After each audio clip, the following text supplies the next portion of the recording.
Okay, so let's start today's class. What we have completed on Saturday? Excess of hemodialysis, MR, subclavian and femoral catheters, then external atrial shunt, then internal atrial fistula, then internal atrial graft, then complication of hemodialysis, and then air embolism due to clinical treatment. Okay, so let's do a question. On Saturday we have complete access for hemodialysis. मतलब hemodialysis करेंगे तो कहाँ से हम blood access करेंगे? How to access to the body? So how many accesses are there?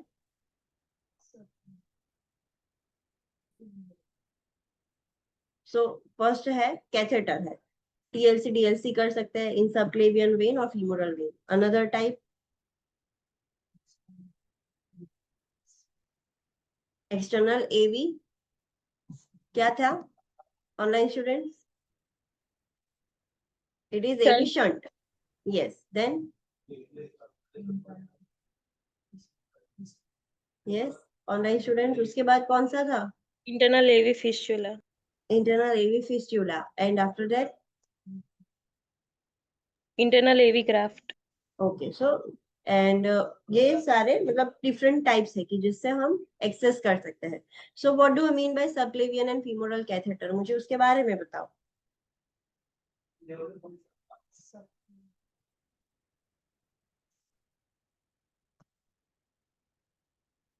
Online students. Short term અને temporary inserted કરવામાં આવે છે જ્યાં સુધી ફિસ્ટુલા કે ગ્રાફ મેચ્યોર કે ડેવલપ ના થઈ જાય ટિપિકલી 6 વીક માટે. Okay, so जो कैथेटर है ट्रिपल ल्यूमेन डबल ल्यूमेन जो ऐसे कैथेटर्स होते हैं वो हम इंसर्ट करते हैं सबक्लेवियन वेन और फीमोरल वेन में. जब हमें कभी कभार लाइक इमरजेंसी सिचुएशन में भी AKI है, पेशेंट को डायलिसिस करना है, तब भी हम ये यूज कर सकते हैं. एंड ऑलरेडी पेशेंट का फिस्टुला या ग्राफ्ट क्रिएट किया है, so it takes time. 6 months लगेंगे, 6 weeks लगेंगे उसको ग्रो होने में, मैच्योर होने में. तो तब तक भी हम ये यूज कर सकते हैं. और जब भी हम ये कैथेटर यूज कर रहे हैं, what interventions being a nurse we have to do?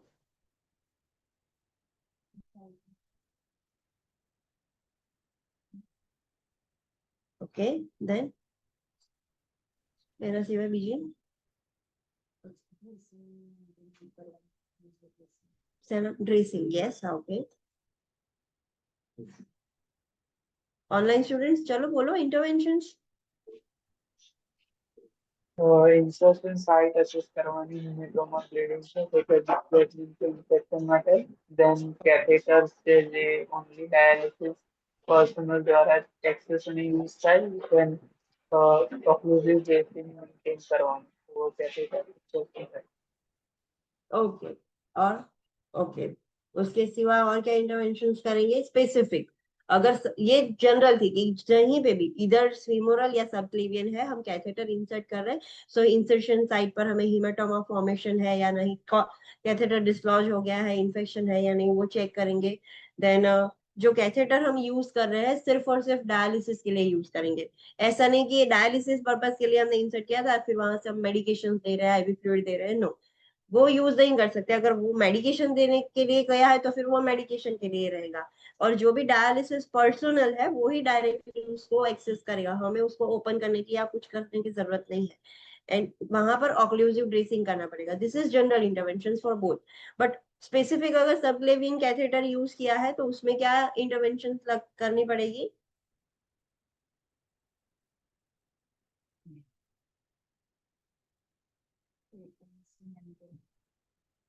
तो શું કરવાનું? પેટેન્સી મેન્ટેન કરવાનું.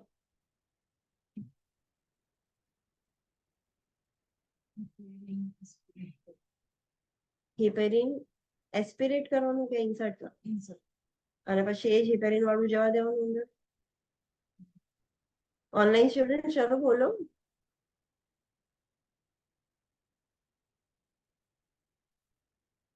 હિપેરિન ને ઇન્સર્ટ કરવાનું અને પછી જ્યારે ડાયાલિસિસ કરવાનું હોય ને ત્યારે એસ્પિરેટ કરી લેવાનું. यस. तो हम हिपेरिन को जो आगे का पोर्शन है लॉक करके आगे का पोर्शन हिपेरिनाइज करके रखेंगे, सो क्लॉट ना हो जाए कैथेटर। एंड जब भी हमें डायलिसिस करना है तो उतना हिपेरिन हम एस्पिरेट करेंगे, फिर डायलिसिस स्टार्ट करेंगे। देन कैथेटर को अननेसेसरीली हम अनकैप नहीं कर सकते, खोल नहीं सकते, जो लॉक किया हुआ है वो लॉक ही रखना है। एंड अगर कुछ कॉम्प्लिकेशन ना हो पेशेंट को तो 6 वीक्स तक वो पेशेंट का कैथेटर एज इट इज हम रख सकते हैं, कोई प्रॉब्लम नहीं होगा। हाँ, अगर डिस्क्लॉज हो गया है, आईवी आउट हो गई है, इनफिल्ट्रेशन हुआ है, ऐसा सब है कॉम्प्लिकेशन, तो हम निकाल रहे हैं, that is different thing. But अगर ऐसा कुछ नहीं हुआ है तो 6 वीक्स तक वो आराम से वहां पर रख सकते हैं। If we are using a femoral vein catheter, femoral vein catheter use कर रहे हैं तो स्पेसिफिक इंटरवेंशन क्या होगी?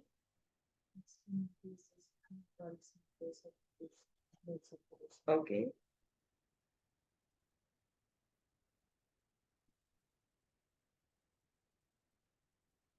Online students.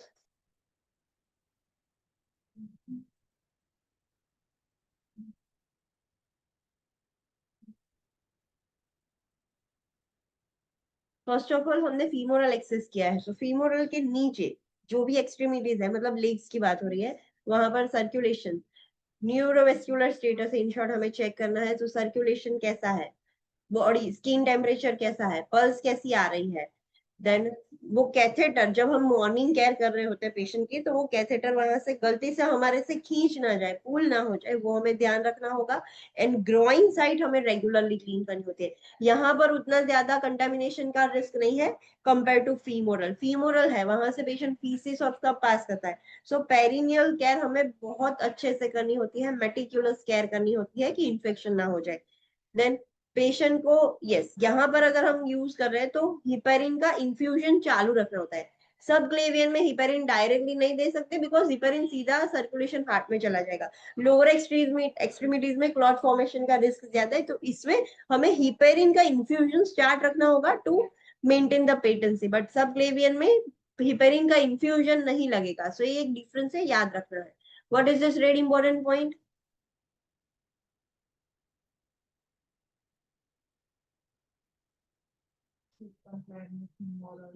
પ્લાન કે જેમાં ફ્યુમરલ વેન કેથેટર કરેલું છે એ સીટઅપ નહીં કરી શકે, more than 45 ડિગ્રી કે લીન ફોરવર્ડ નહીં થઈ શકે, બીકોઝ કેથેટર નીચે અપલોડ થવાના ચાન્સીસ છે. यस, आइडियली जो पेशेंट को फीमोरल का कैथेटर है उसको बिठाना नहीं होता है, वो सुपाइन पोजीशन में ही रहना होता है। बट कि अगर हम पोजीशन, हमें फ्रिक्वेंटली पोजीशन भी चेंज करनी होती है, तो उसको सिटिंग दे सकते हैं, but not more than 45 degree तक ही एलिवेट कर सकते हैं। पेशेंट को बोलना है कि उसके लीन फॉरवर्ड भी नहीं होना है। द रैशनल इज कि वो कैथेटर फिर किंग हो जाएगा, ऐसे किंग या ऑक्लूड हो जाएगा, that is why patient can not sit beyond 45 degree और लीन फॉरवर्ड। फिर हमने देखा था external AV shunt. Explain me what is this? Arteriovenous shunt क्या है?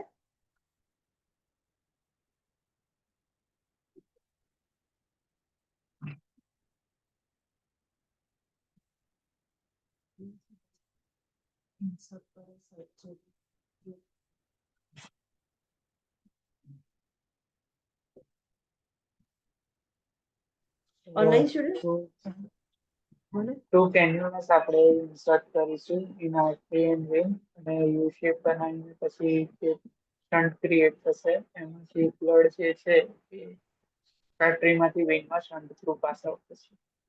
ओके, सो वो कनेक्टेड होते हैं एक दूसरे से कि डिस्कनेक्टेड होते हैं? કનેક્ટેડ હશે.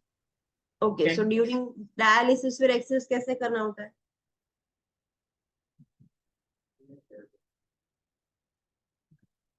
अगर वो कंप्लीटली एक दूसरे से कनेक्टेड होंगे तो डायलिसिस कैसे करेंगे हम? આર્ટેરિયલ જે કેન્યુલા હશે એ ડાયાલાઇસિસ જોડે કનેક્ટેડ હશે. ओके, एंड आगे और क्या है?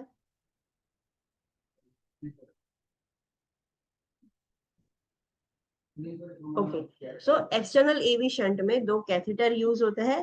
सिलेस्टिक ट्यूबिंग, जो कैथेटर नाम लिखा है वो कैथेटर होता है, एक आर्टरी में इंसर्ट किया जाता है, एक वेन में इंसर्ट किया जाता है, और दोनों कैथेटर बाहर होते हैं, हाथ के अंदर नहीं होंगे, बाहर होंगे। और दोनों को एक कनेक्टर से कनेक्ट किया जाता है। सो हम बाहर से देखें तो ऐसे यू शेप हो जाएगा पेशेंट के हाथ पर, फोर आर्म पर। अब जब भी डायलिसिस करना होता है तो वो जहां से कनेक्ट किया था कनेक्टर से दोनों एज वेन का और आर्टरी का सेपरेट कर देंगे, आर्टरी वाला डायलिसिस से कनेक्ट कर देंगे, सो पूरा ब्लड है जो आर्टरी का वो फ्लो होके डायलिसिस मशीन में जाएगा टू गेट फिल्टर। अब वो फिल्टर होने के बाद जब आता है बाहर तो वो एंड हम वेन के साथ कनेक्ट करेंगे। सो this is how it is connected and blood ऐसे मूव होता है। Okay, what are the advantages of using this method? External shunt use करने के फायदे एंड गैर फायदे क्या है, डिसएडवांटेजेस एडवांटेजेस क्या है?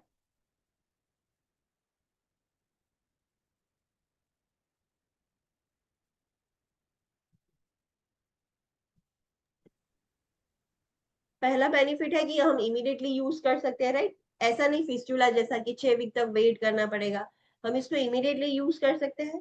And just like fistula, fistula create करने के बाद भी बार बार हमें नीडल इंसर्ट करके पंचर करना पड़ता है, इसमें पंचर नहीं करना पड़ेगा। सो ये उसके फायदे हैं। उसके डिसएडवांटेजेस क्या है? वो बाहर है, सो शायद पॉसिबिलिटी है कि ऐसे स्टक होके कहीं पर भी वो डिसलॉज हो सकता है, या तो दोनों एंड जो कनेक्ट किए थे एक दूसरे से वो ऐसे सेपरेट भी हो सकते हैं, डिस्कनेक्शन और डिसलॉजमेंट हो सकता है। बाहर है तो हेमरेज का, अगर निकल गया तो हेमरेज होगा, सो हेमरेज, इन्फेक्शन, क्लॉटिंग का भी रिस्क ज्यादा है। एंड जहां से इंसर्ट किया है उसके आसपास स्किन इरोजन का भी रिस्क ज्यादा है। whenever we are using this shunt, being a nurse हमें interventions क्या लेनी चाहिए?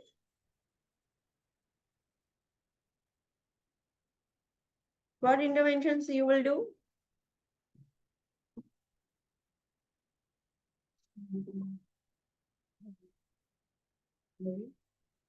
Yes.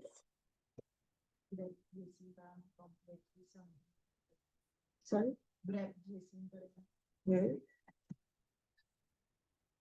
Online students.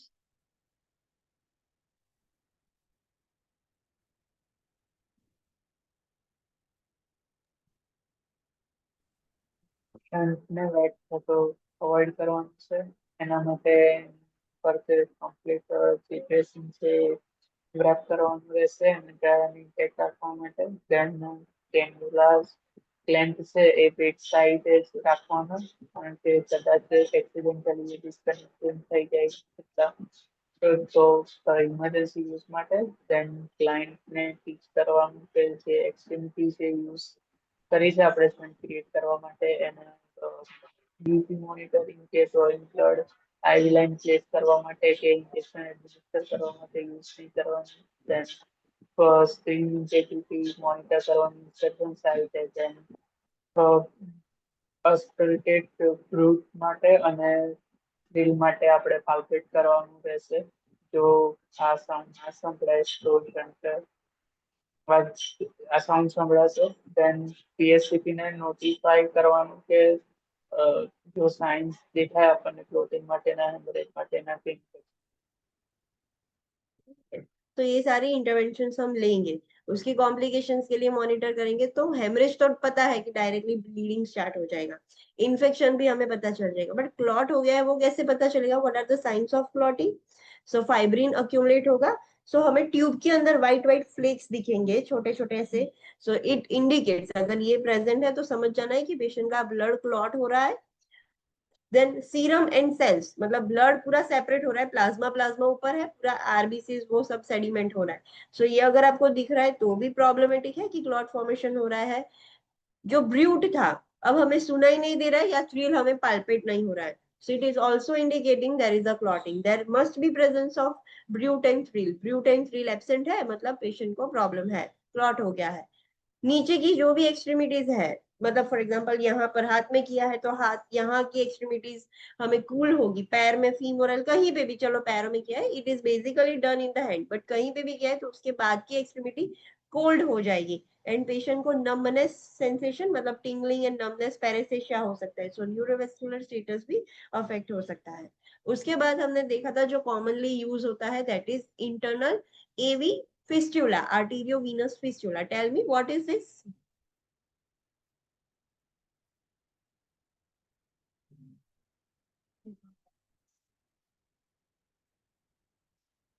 Hmm. Then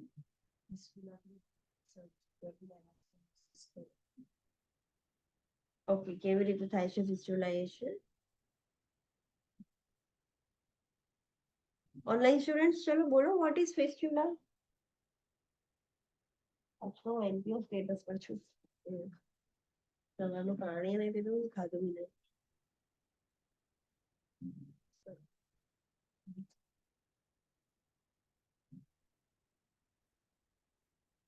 okay, सो फिस्टुला मतलब आर्टरी एंड वेन को हम एक दूसरे से जोड़ रहे हैं, एनास्टोमोस कर रहे हैं, एक आर्टिफिशियल दोनों के बीच में कनेक्शन कर रहे हैं, that is fistula.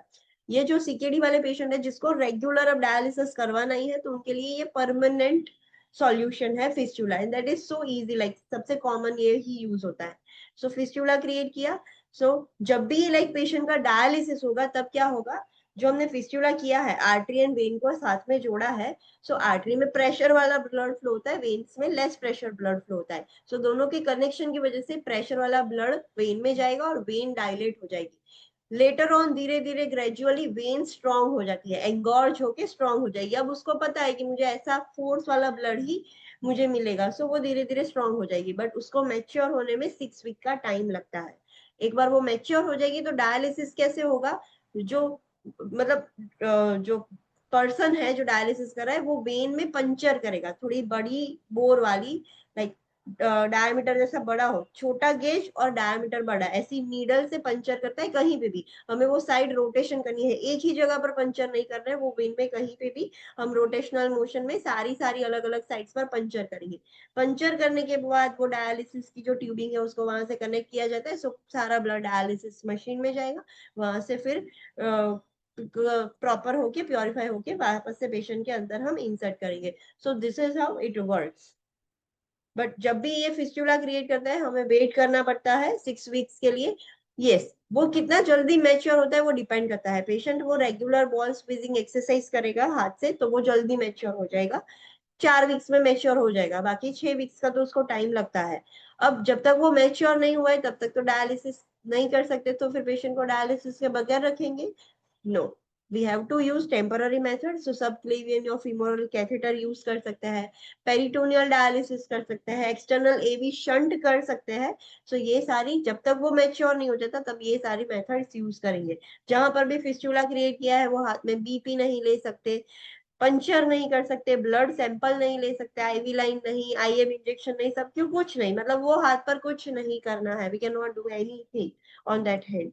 And fistula के ऊपर जब तक वो हील नहीं हो जाता, लाइक फिस्टुला क्रिएट किया है हील नहीं हो जाता, तब तक ही उसके ऊपर ड्रेसिंग होता है. बाकी फिर वो एक बार हील हो जाए, मैच्योर हो जाए तो उसके ऊपर ड्रेसिंग नहीं होता है. हाँ, बट पेशेंट डायलिसिस करवा रहा है, डायलिसिस खत्म होने के बाद उसके ऊपर प्रेशर से पूरा बैंड करके ड्रेसिंग किया जाता है कि ब्लीडिंग ना हो जाए, टू प्रिवेंट द ब्लीडिंग. फिर वो उसको घर पे जाके डॉक्टर ने बोला होता है कि 1 घंटे आधे घंटे बाद उसको निकाल देना है, तो उसको निकालना भी होता है after prescribe time frame. What are the advantages of using this fistula?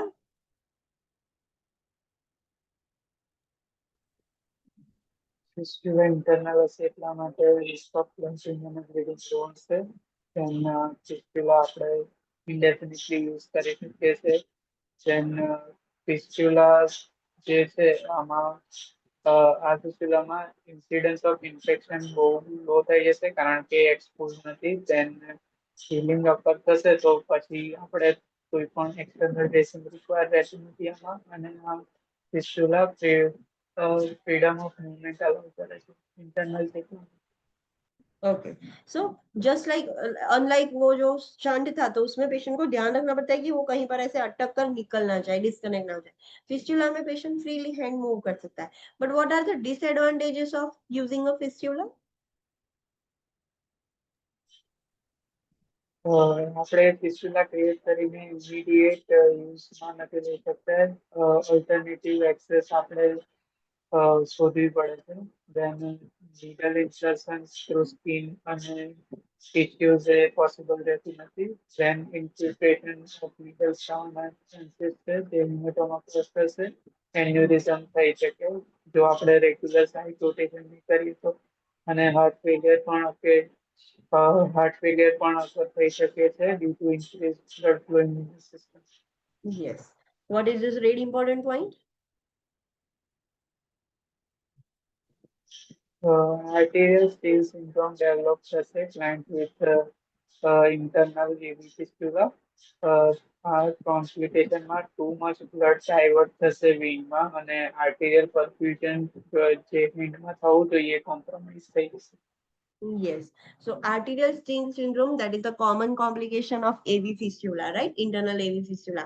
What is this complication? इस complication में क्या होता है कि आर्टरी का पूरा ब्लड है, लाइक बहुत ज्यादा ब्लड वो वेन में डाइवर्ट हो जाएगा बिकॉज हमने कनेक्शन किया है. सो वेन ने चोरी कर लिया, that is why it is arterial steal syndrome. अब वेन में डाइवर्ट हो जाएगा तो आर्टरी का काम क्या है, आगे ऑक्सीजनेटेड ब्लड पहुंचाना, बट वो तो डाइवर्ट हो गया वेन में. सो उसकी वजह से जो हेड है फिस्टुला जहां पर क्रिएट किया, तो आगे की जो एक्सट्रीमिटीज है वहां पर परफ्यूजन कॉम्प्रोमाइज हो जाएगा, कम हो जाएगा. फिर हमने देखा था last time, that is internal AV graft. What is this and ये कब यूज करते हैं हम, एवी ग्राफ्ट क्या है ये?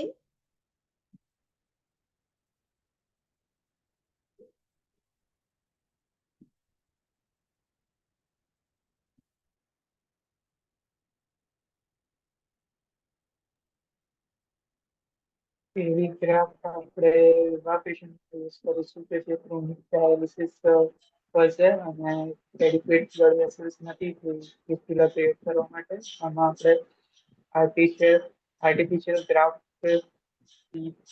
ક્રિએટ કરીશું અને આર્ટિફિશિયલ વેઇન ક્રિએટ કરીશું. ओके. सो आर्टिफिशियल डायरेक्टली ग्राफ्ट होता है, मटेरियल होता है, गोरटेक्स मटेरियल हम यूज कर सकते हैं, या तो एनिमल्स लाइक काउ बफेलो, ऐसे जो बोवाइन एनिमल्स है उसकी कैरोटिड आर्टरी निकाल कर भी हम यहाँ पर ग्राफ्ट क्रिएट कर सकते हैं. सो ये ग्राफ्ट क्रिएट क्या करेंगे, आर्टरी और वेन को एनास्टोमोस करके एक हमने डायरेक्ट फिस्टुला क्रिएट नहीं किया है, दोनों को कनेक्ट नहीं कर दिया है, बट दोनों को ग्राफ्ट की मदद से हमने कनेक्ट किया है. एंड जब भी इसको यूज करने के लिए 2 वीक हमें वेट करना होगा, आफ्टर 2 वीक्स हम ये यूज कर सकते हैं. इसकी कॉम्प्लिकेशन है ग्राफ्ट में क्लॉटिंग होना, aneurysm and infection. Advantages and disadvantages are same like AV fistula. So जो उसके थे इसमें भी ये सेम होंगे. एंड दोनों की कॉमन इंटरवेंशन, इधर वी आर यूजिंग फिस्टुला और ग्राफ्ट, दोनों की इंटरवेंशन सेम है. दैट पेशेंट, वो जो एक्सट्रीमिटीज में हमने ग्राफ्ट या फिस्टुला क्रिएट किया है, शंट क्रिएट किया है, इन शॉर्ट डायलिसिस के लिए जो पर्पस है हैंड, वो हम यूज नहीं कर सकते for BP, for IV insertion, for injection, कुछ भी नहीं, सैंपल के लिए भी नहीं. पेशेंट को बोलना है वो बॉल स्क्वीजिंग एक्सरसाइज करे कि जिससे जल्दी मैच्योर हो जाए. वो ग्राफ्ट और फिस्टुला दोनों, वहां पर जो भी एक्सट्रीमिटीज है जहां पर फिस्टुला या ग्राफ्ट है, उसके आगे की साइड पर हमें टेम्परेचर चेक करना है, कैपिलरी रिफिलिंग टाइम चेक करेंगे, पल्स चेक करेंगे, स्वेलिंग चेक करेंगे. अगर स्वेलिंग है then it indicates ischaemia, lack of blood supply. So ये सब कुछ होगा. टिंगलिंग सेंसेशन, डिस्कम्फर्ट हम चेक करेंगे. ब्रूट एंड थ्रिल चेक करना है. We have to auscultate thrill and palpate the brute.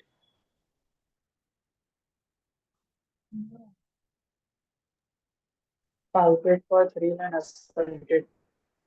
It is there, આમાં કરવાનું જ હોય, but palpation थ्रिल का हो सकता है एंड ऑस्कल्टेशन ब्रूट का हो सकता है. Brute is a sound, thrill is a sensation. दोनों एक ही वजह से हो रहा है कि जो ब्लड है वो फ्लो हो रहा है, डाइवर्ट हो रहा है जोर से. सो अगर हम सुनेंगे तो हमें बूशिंग साउंड, लाउड साउंड सुनाई देगा, दैट इज ब्रूट. एंड अगर हम हाथ रख के फील करेंगे तो जो फीलिंग होती है that is thrill. Then arterial steal syndrome के लिए मॉनिटर करेंगे, इन्फेक्शन के लिए चेक करेंगे, heart and lung sound check करेंगे बिकॉज फ्लूइड ओवरलोड की वजह से heart failure and lung congestion, pulmonary oedema, वो सब हो सकता है. अगर आपको कोई भी कॉम्प्लिकेशन दिख रही है, clotting, infection, arterial steal syndrome, immediately we have to notify the PHCP. What is this red important point? Patency ensure કરવા માટે બિલમાં કાલ્ક્યુલેટ કરવાની સાંભળવાનું વર્કિંગ સુધારે ડ્રાફ્ટ અને જો આ એબસેન્ટ હોય તો ઇમિડિયેટલી પીએસસીપી. यस. पेटेंसी है मतलब ओपन है, वो कैसे पता चलेगा? Only by palpating the thrill and auscultating bruit. अगर नहीं सुनाई दे रहा है then it is a problem, clot होके ब्लड सप्लाई बंद है, इमीडिएटली हमें नोटिफाई करना होगा. फिर हमने हीमोडायलिसिस के कॉम्प्लिकेशंस देखे थे. What are the complications of haemodialysis? List it out. Embolus disease, Williams syndrome, electrolyte alteration, encephalopathy, respiratitis, hypotension, sepsis, and so on. Okay.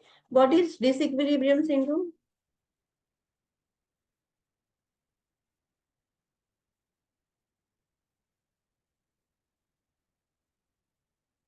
What is disequilibrium syndrome? Tell me.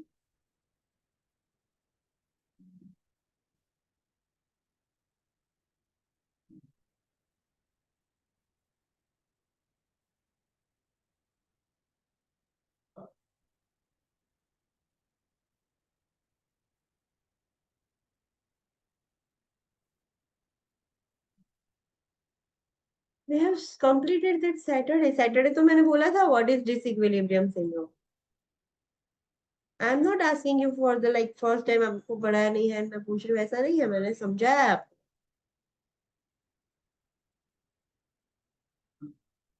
Read it, find it out. Google करो लिख के रखो ऐसे भूल जाओगे तो बार बार मैं explain नहीं करूंगी. You have to take that charge कि आपको सब याद रहे पता रहे लिखो नहीं याद रहता है तो. ओके. इफ कॉम्प्लिकेशन अकर्स आपके पास एक पेशेंट है डायलिसिस चल रहा है कॉम्प्लिकेशन हुई तो क्या करोगे? What will be your first step? Okay. Online students what will be your first step?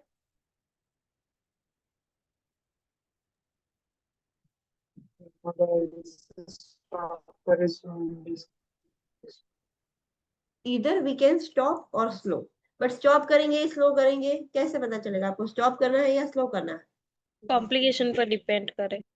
Yes, it depends on complication. Like fatal complication है तो we cannot slow down. We have to stop it. Fatal नहीं है like disequilibrium syndrome हो रहा है अगर हम slow कर देंगे तो धीरे धीरे जो प्योरीफाई हो रहा है वो धीरे धीरे होगा तो पेशेंट को प्रॉब्लम नहीं होगा. सो उसमें स्लो करना होता है. सो अगर एयर एम्बोलिज्म है तो उसमें स्टॉप करना है. So it depends on complication. इधर we have to slow it down और स्टॉप इट. अगर कोई भी कॉम्प्लिकेशन है स्लो या स्टॉप करने के बाद पीएचसीपी को तो नोटिफाई करना बनता है. एंड जब भी कॉम्प्लिकेशन होती है we have to stay with the patient. Patient को जो भी इंटरवेंशन करनी है विदाउट प्रिस्क्रिप्शन वाली इंटरवेंशन वो हम कर सकते हैं. पेशेंट के वाइटल्स दे सकते हैं. एंड दूसरी नर्स को भेजना है पीएचसीपी को बुलाने के लिए या इमरजेंसी है तो रैपिड रिस्पॉन्स टीम एक्टिवेट करने के लिए तो दूसरी नर्स को भेजेंगे. आपको तो पेशेंट के पास ही रहना है. सो हमने एक कॉम्प्लिकेशन देखा था कि आप एक पेशेंट को केयर कर रहे हो एंड अचानक से आपको पेशेंट ने कंप्लेन की एंड वाइटल्स देख के पता चल रहा है कि पेशेंट को एयर एम्बोलिज्म हो गया है. So what will be your first step?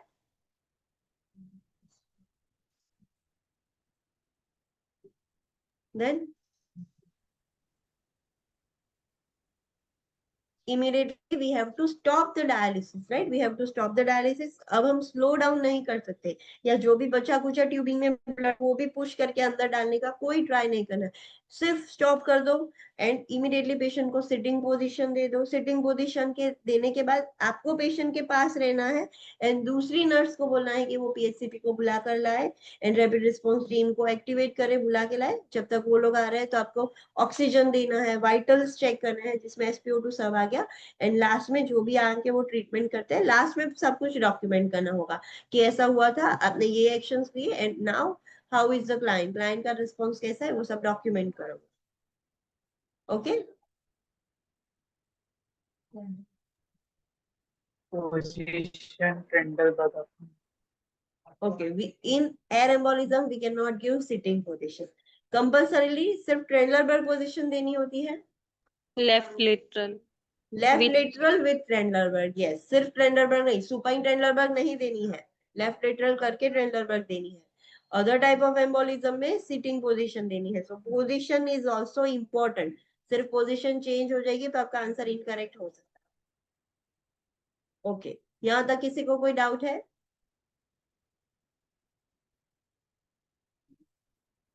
Online students? No. Okay, so let's start with the peritoneal dialysis. Now tell me what do you mean by peritoneal dialysis? नाम सुन के क्या लग रहा है आपको क्या होगा?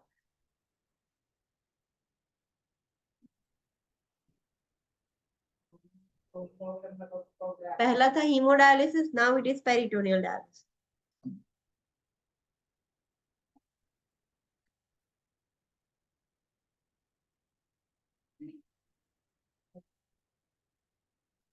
પેરિટોનિયમ કેવિટી નો યુઝ કરવાનો ડાયાલિસિસ માટે. Yes, for purification, in earlier topic we are using blood for purification, patient का ब्लड निकाल के डायलिसिस मशीन में डाल के प्योरीफाई करके भेज रहे थे. In this method, we are using peritoneal cavity for filtration. Patient का blood कहीं से भी हम निकाल नहीं रहे हैं. Simply we are using peritoneal cavity of the patient to purify or filter out the blood. So क्या होता है? Let's see the description. The peritoneum act as a dialyzing membrane, semi-permeable membrane, to achieve dialysis, and the membrane is accessed by insertion of peritoneal dialysis catheter through the abdomen. अब ये जो हमारे peritoneum है, हमें पता है कि जो भी हमारे एब्डोमिनल ऑर्गन्स है, like this are the abdominal organs, ये सारे ऐसे एब्डोमिनल ऑर्गन्स है, राइट. पूरा यहाँ से स्टमक आगे की side, just imagine that patient is facing towards this, and ऊपर पेरिटोनियम का कवरिंग होता है.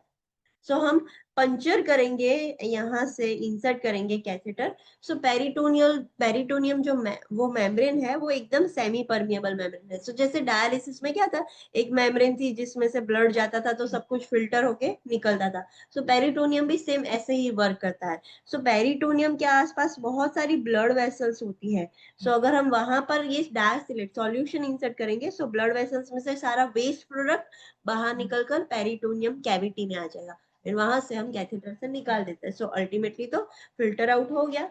So PD, peritoneal dialysis, works on the principles of osmosis, diffusion and ultrafiltration. I hope now you know what is osmosis, what is diffusion and what is ultrafiltration. So same concept पर PD भी work करता है. PD occurs via the transfer of fluid and solute from the bloodstream through the peritoneum into the diacylate solution. So just imagine ये पूरी एक cavity है. This is the cavity, that is peritoneal cavity, right. यहाँ पर सारे organs है सारे. So blood capillary blood supply तो सब जगह पर होता है. सो हमने क्या किया, एक डायसिलेट सॉल्यूशन होता है, ये सॉल्यूशन है जो प्योरिफिकेशन के लिए हेल्प करता है. सो वो हमने कैथेटर से यहाँ पर इंसर्ट कर दिया. अब ये सारा सॉल्यूशन पेरिटोनियल कैविटी में चला जाएगा. सो ये क्या करेगा, ब्लड वेसल्स जो यहाँ पर है उसमें से सारा वेस्ट प्रोडक्ट खींच खींच के अपने अंदर सोख लेगा, एंड फिर वो ही नीचे बाहर कैथेटर में से कलेक्ट होगा. Understood. So this is how it works. वो फ्लूइड ट्रांसफर होता है, सारा जो फ्लूइड एंड वेस्ट प्रोडक्ट है सॉल्यूट, वो सब ब्लड स्ट्रीम में से पेरिटोनियम में ट्रांसफर हो जाएगा due to the help of dialysate ये solution. The peritoneal membrane is large and porous, allowing solutes and fluid to move via osmosis from a higher concentration in the body to an area of lower concentration in the dialyzing fluid. So ये peritoneal membrane है वो उस थोड़ी बड़ी है, large है, porous भी है. so सारा सॉल्यूट जो है, फ्लूइड, सब कुछ मूव हो जाएगा with the help of osmosis. Osmosis की मदद से मूव हो जाएगा from the higher concentration to lower concentration in the dialyzing fluid. So सब कुछ वो movement हो गया. The peritoneal cavity is rich in capillaries, therefore it provides ready access to the blood supply. Peritoneal cavity में blood supply बहुत ज्यादा है, it is highly vascular. So बहुत सारा ब्लड वहां पर आएगा और हमने वहां से ही फिल्टर कर दिया ब्लड. So बहुत सारा मेजोरिटी ऑफ ब्लड भी फिल्टर हो जाएगा. ना कौन से पेशेंट में हम पेरिटोनियल डायलिसिस नहीं कर सकते, कॉन्ट्रा इंडिकेटेड है. सो पेशेंट को पेरिटोनाइटिस है, सो उसमें तो इन्फ्लेमेशन ऑफ पेरिटोनियल कैविटी है. सो पेशेंट को पेरिटोनियल डायलिसिस फिर वहां नहीं कर सकते. पेशेंट की रिसेंट कोई एब्डोमिनल सर्जरी हुई है तो भी नहीं कर सकते पीडी. एब्डोमिनल एडिशन सब चिपक गया है अंदर तो भी हम पीडी नहीं कर सकते. एंड अदर जीआई प्रॉब्लम्स है लाइक डाइवर्टिक्यूलोसिस और ऐसे कोई भी लाइक जीआई प्रॉब्लम्स है, सो तब भी हम पीडी नहीं कर सकते. सो ये कॉन्ट्रा इंडिकेशंस है. Okay, so this is an image कि पीडी कैसे होता है, एक्सेस फॉर पीडी कैसे होता है. So let me show you. देखो ये डायसिलेट है, मतलब ये सॉल्यूशन होगा. ये सॉल्यूशन हमने पंचर करके पेशेंट के पेरिटोनियल कैविटी में इंसर्ट कर दिया है. वहां से फिर सब फिल्ट्रेशन होके यहाँ से आउटफ्लो में कलेक्ट होगा. अब अंदर क्या होता है, यहाँ से इंसर्ट कर दिया तो क्या होगा, देखो ये स्किन से हमने ये कैथेटर इंसर्ट किया, ये जो पोर्शन है वो इंसर्ट किया, उसके नीचे एक डेक्शन कफ होता है, राइट. कफ के बाद ये भी आगे कैथेटर ही है पूरा. ये लेयर्स है आपके, ये स्किन है, ये मसल है, और ये बीच का है पेरिटोनियल कैविटी, राइट. सो और ये सारा इंटेस्टाइन है, लाइक इंटेस्टाइन और ये सब कुछ है. ये पेरिटोनियम है, ये पूरी पेरिटोनियल कैविटी है पेरिटोनियल के लेयर्स के बाद।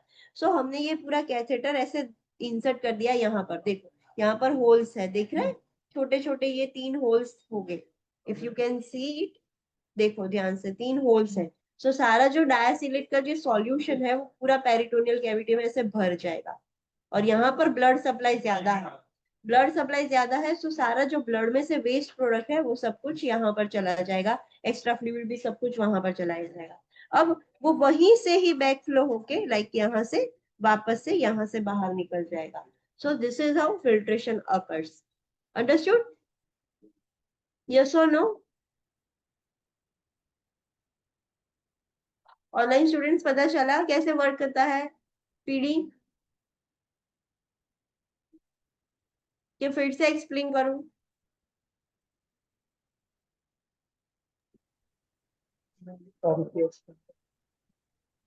सॉरी, पता चला कि नहीं पता चला? Okay okay. तो डाय जो पीडी होता है उसमें एक डायसिलेट सॉल्यूशन होता है जो पेशेंट के अंदर जाएगा, इसको हम बोलते हैं इनफ्लो, इसको हम बोलेंगे आउटफ्लो। राइट, यहाँ पर लिखा है ये अंदर जाएगा, फिर फिल्ट्रेशन होता है, थोड़ी देर के लिए अंदर रखते हैं, ये नॉब ओपन क्लोज करेंगे तब फ्लूइड अंदर जाएगा बाहर आएगा। या अगर बाहर निकलना है तो इसको बंद कर देंगे, इसको ओपन करेंगे, राइट, जो हम आईवी में करते हैं तो सेम। तो सब कुछ निकल कर यहाँ से निकलेगा। So this is how it work.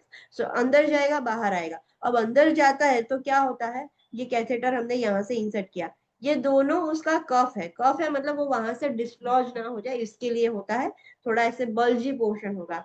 सो पूरा कैथेटर हमने पूरा पेरिटोनियल कैविटी है उसके अंदर, ये पूरा पेरिटोनियम है, उसके बीच की जो स्पेस है दैट इज पेरिटोनियल कैविटी, वहां पर हमने इंसर्ट किया, उसमें ये होल्स होंगे। सो सारा जो सॉल्यूशन है पूरा पेरिटोनियल कैविटी में भर जाएगा। फिर पेरिटोनियल कैविटी के आसपास ब्लड सप्लाई बहुत ज्यादा है, सो ब्लड में से waste product and fluid, extra fluid है, वो सब कुछ ये सॉल्यूशन जो डायसिलेट सॉल्यूशन हमने इंसर्ट किया है वो सब कुछ सोख लेगा। सोखने के बाद हमने ये बंद कर दिया, चलो इनफ्लो हमने बंद कर दिया, अब हमने आउटफ्लो ओपन कर दिया। सो सारा फिर सक्शन की मदद से खींच कर वापस से कैथेटर में से बाहर निकल जाएगा। सो ये लेयर्स हम पूरा क्रॉस करके स्किन, फैट, मसल एंड ये पेरिटोनियम के अंदर हम इंसर्ट करते हैं catheter. Got it? Yes. Okay. तो क्या होता है उसमें, let's complete the access. A siliconised rubber catheter is such as Trenkopf catheter. Trenkopf catheter is surgically inserted into the lion's peritoneal cavity to allow infusion of dialysis fluid. The catheter site is covered by a sterile dressing that is changed daily when soiled or wet. So एक catheter होता है जिसका हमने नाम रखा है टेनकॉफ catheter. वो surgery करके एक पंचर क्रिएट करके सर्जिकली पेशेंट के पेरिटोनियल कैविटी के अंदर इंसर्ट किया जाता है। क्यों? कि जो डायलिसिस का जो फ्लूइड है वो अंदर जा सके। एंड वो जो साइट है जहां से हमने कैथेटर इंसर्ट किया है होल करके, उसके ऊपर एक स्टेराइल ड्रेसिंग मेंटेन करना होता है और वो चेंज करना होता है डेली। डेली आपको रेगुलरली चेंज करना होता है, और डेली के सिवाय कब करोगे, जब वो गीला हो जाता है, गंदा हो जाता है, तब भी आपको चेंज करना होता है। अभी आपने चेंज किया, गीला हो गया तो ऐसा नहीं कि कल चेंज करेंगे, गीला हो गया है, गंदा हो गया तो अभी भी करना पड़ेगा। तो जब वो गंदा हो जाता है, गीला हो जाता है, तब भी चेंज करना होता है एंड डेली चेंज करना होता है। The preference the preferred insertion site is 3 to 5 centimeter below the umbilicus. This area is relatively avascular and has less facial resistance. Okay. अब क्या है, दिस इज एब्डोमेन, ये एब्डोमेन है और ये अम्बलिकस है, राइट। सो अम्बलिकस से 3 से 5 सेंटीमीटर बिलो हम यहाँ पर से इंसर्ट करेंगे। अब आपने देखा था इंसर्ट किया था तो ऐसे करके किया था, ये जो एरिया है, इतना एरिया है वो एवेस्क्युलर है, वहां पर ब्लड सप्लाई उतना ज्यादा नहीं है, सो ब्लीडिंग रिस्क कम हो जाएगा। एंड फेशियल रेजिस्टेंट, फेशियल मतलब हमने देखा कि स्किन है, फैट है, मसल है, सो कितने लेयर्स हमें क्रॉस करके जाना पड़ता है, सो वहां पर फेशियल रेजिस्टेंस भी कम है तो हम इजीली पेनिट्रेट कर जाएंगे। सो इसीलिए यहाँ से इंसर्ट करके हम उसको थोड़ा आगे जाके ऐसे स्लेंटिंग कर रहे थे, तो वो इंसर्ट हमने यहाँ से किया बट वो आगे तो जहां पर वेसल सप्लाई ज्यादा है वहां तक ही हमने कैथेटर भेजा है। The catheter is tunneled under skin through the fat and muscle tissue to the peritoneum. Catheter को पूरा ऐसे टनल के जैसा पूरा हम अंदर भेजेंगे, क्या क्रॉस करके, skin, fat and muscles cross करके पूरा वो पेरिटोनियम में चला जाएगा catheter. It is stabilised with inflatable Dacron curves in the muscle and under the skin. जो कर्व देखे थे दो, एक स्किन के आगे था, एक मसल के आगे था, तो वो डैक्रन कर्व्स की मदद से वहां पर स्टेबलाइज हो जाएगी, निकल नहीं जाएगा. सो थोड़ा वो बल्जी होता है, हमने थोड़ा इन्फ्लेट किया होता है. कैथेटर की साइज से वो थोड़ा बड़ा होगा कि वहां पर वो स्टक हो जाए. सो वहां पर हमने इन्फ्लेट कर दिया और वहां पर वो सिक्योर कर दिया.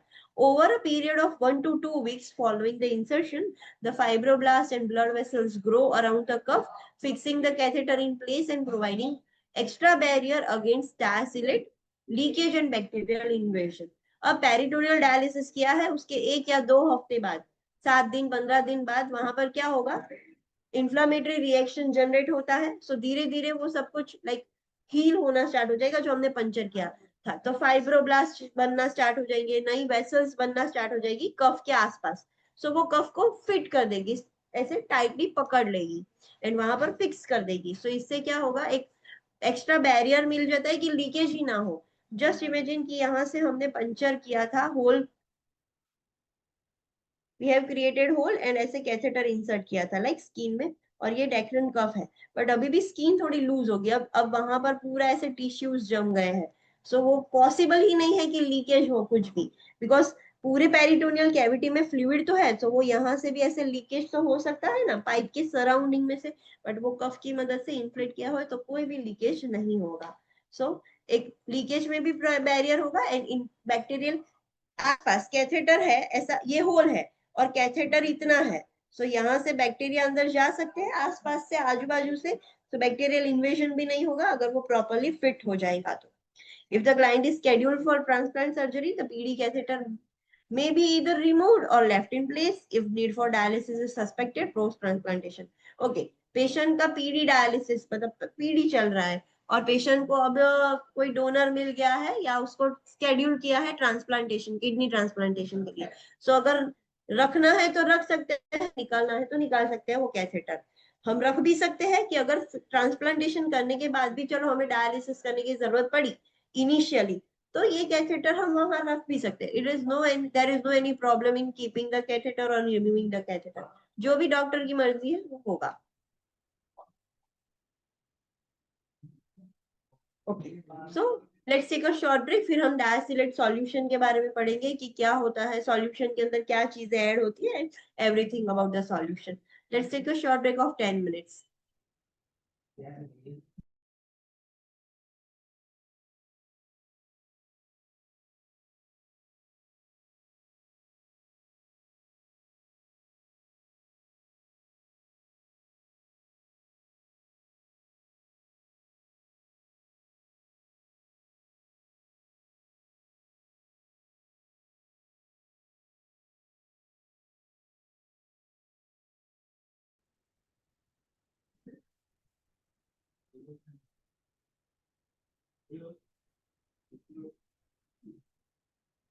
Online students?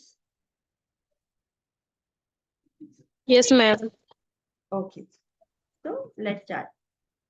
डायसिलेट solution. Dialysate solution मतलब वो सॉल्यूशन की बात हो रही है जो हम पेशेंट के पेरिटोनियल कैविटी के अंदर इंसर्ट करने वाले हैं using a catheter. So this solution is sterile. हमने देखा था हीमोडायलिसिस में डायसिलेट सॉल्यूशन कैसा था, कैसा था उसमें,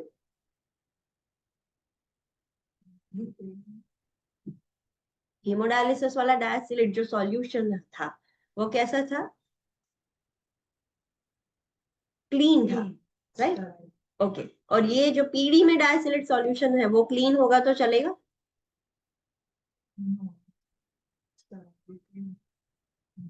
online students, are you getting my question? पता चला मैं क्या पूछ रही हूँ?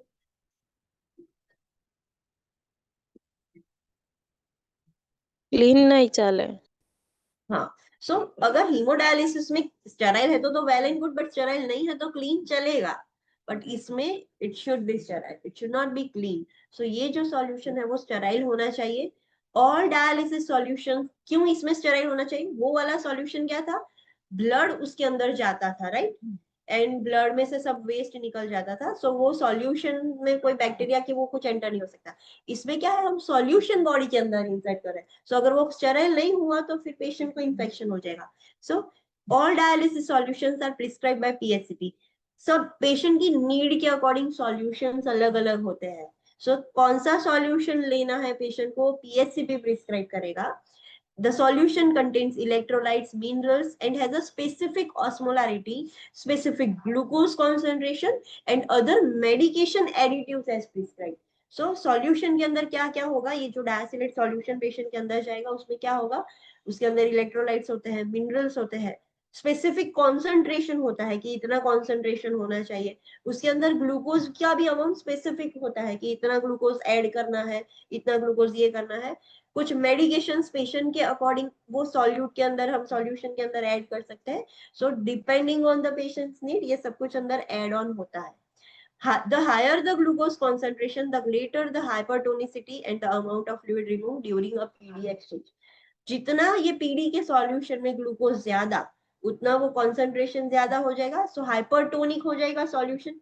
एंड हमें पता है कि कहीं पे भी हाइपरटोनिक सॉल्यूशन जाता है, सो ड्यू टू ऑस्मोसिस सारा फ्लूइड खींच कर उसको डाइल्यूट करने के लिए आ जाएगा। सो जितना कॉन्सेंट्रेटेड आप सॉल्यूशन इंसर्ट करोगे उतना फ्लूइड ज्यादा रिमूव होगा। सो जितना ज्यादा ग्लूकोज उतना फ्लूइड ज्यादा रिमूव होगा। Increasing the glucose concentration increases the concentration of active particles that causes osmosis, increase the rate of ultrafiltration and increase the amount of fluid removed. कैसे रिमूव होता है, जैसे ही हमने ग्लूकोज इंक्रीज किया, जो एक पार्टिकल्स से एक्टिव पार्टिकल्स उनका कॉन्सेंट्रेशन बढ़ गया, उसकी वजह से ऑस्मोसिस होना स्टार्ट हो गया, अल्ट्राफिल्ट्रेशन स्टार्ट हो गया कि वो डाइल्यूट हो सके, बैलेंस में आ सके। एंड ऑस्मोसिस की वजह से और अल्ट्राफिल्ट्रेशन की वजह से ज्यादा फ्लूइड डायसिलेट तरफ आ गया और फिर उसने निकाल दिया, रिमूव कर दिया। If hyperkalemia is not a problem, potassium may be added to each bag of dialysate solution. Okay, patient को ऑलरेडी सीकेडी है इसीलिए हम पेरिटोनियल डायलिसिस कर रहे हैं, बट उसको हाइपरकैलेमिया नहीं हो रहा है, तो ये जो डायसिलेट की बैग है उसमें पोटेशियम भी ऐड कर सकते हैं। Heparin is added to the diacylate solution to prevent the clotting of catheter. ये diacylate solution में हम heparin भी ऐड कर सकते हैं कि clotting ना हो सके। Prophylactic antibiotics may be added to diacylate solution to prevent peritonitis. So उसके अंदर antibiotics भी ऐड कर सकते हैं कि peritonitis भी ना हो, and insulin भी ऐड कर सकते हैं if a patient is having diabetes. So देखा, हम बहुत सारी चीजें ये सॉल्यूशन में ऐड कर सकते हैं depending on the patient need. So इसीलिए कौन से पेशेंट के लिए कौन सा डायसिलेट सॉल्यूशन लगेगा, क्या ऐड करना है, वो सब पीएचसीबी प्रिस्क्राइब करेगा। And we are not the person for adding up all this things, pharmacist करेगा। डॉक्टर ने बोला है कि मेरे पेशेंट को इतनी एंटीबायोटिक ये सब पिलाना है, तो फार्मासिस्ट प्रिपेयर करके आपको देगा।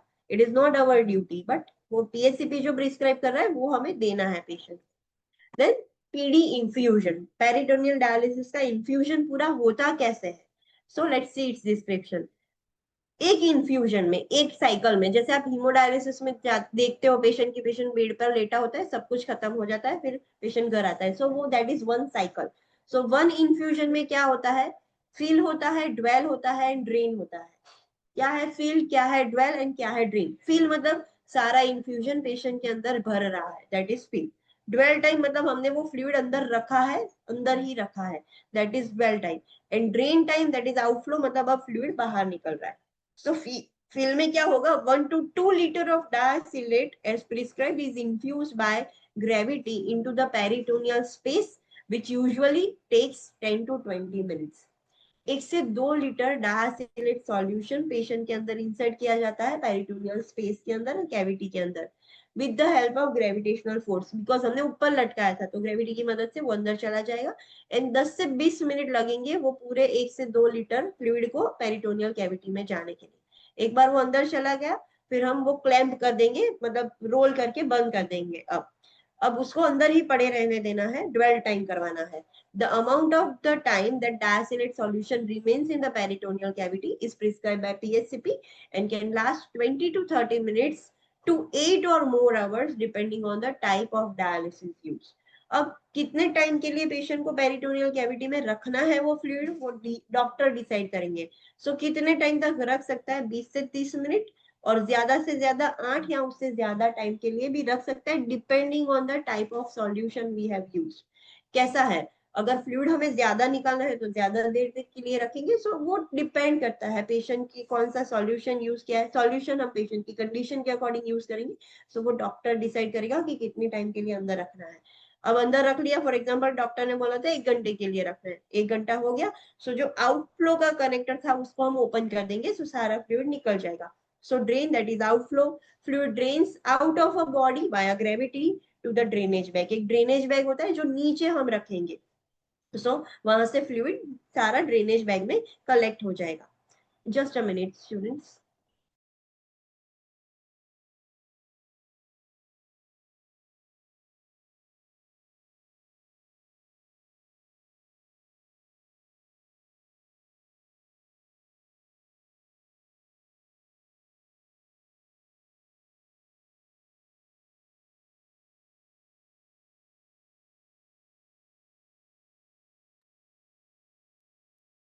Okay, interventions before treatment. अब हम पेरिटोनियल डायलिसिस कर रहे हैं। सो करने से पहले, डायलिसिस स्टार्ट करने से पहले हमें क्या इंटरवेंशंस करनी है वो देख रहे हैं। सो पेशेंट के वाइटल साइंस लेने होंगे before procedure. Monitor daily wait on the same scale. Daily wait करना है, कैसा? Same scale, same cloth, same time वाला। सेम टाइम तो पॉसिबल नहीं है, बट करने से पहले सेम स्केल से हम वेट करेंगे। Have the client void if possible. Patient को अगर यूरिन आ रहा है, किडनी खराब है तो यूरिन नहीं आ रहा होगा, बट अगर आ रहा है, पॉसिबल है, तो उसको वॉइड करने दो। Assess the electrolyte and glucose level. Patient की बॉडी में इलेक्ट्रोलाइट लेवल कैसा है, ग्लूकोज लेवल कैसा है, वो असेस करो।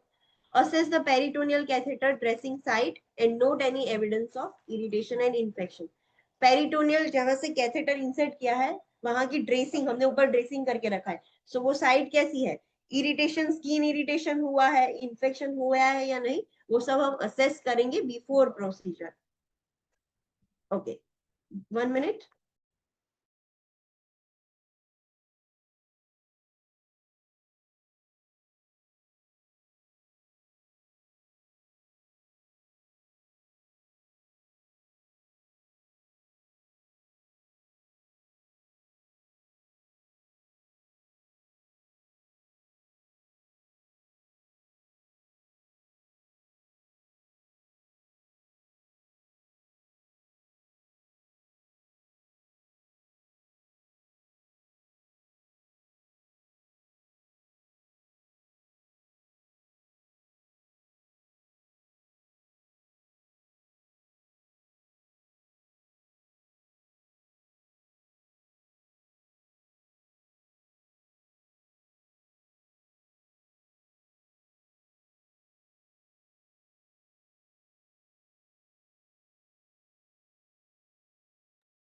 Okay, now let's see the interventions during treatment. अब वो चल रहा है, पेरिटोनियल डायलिसिस चालू है। सो ड्यूरिंग ट्रीटमेंट आपको क्या इंटरवेंशंस करनी होती है? Again during treatment we have to monitor vital signs.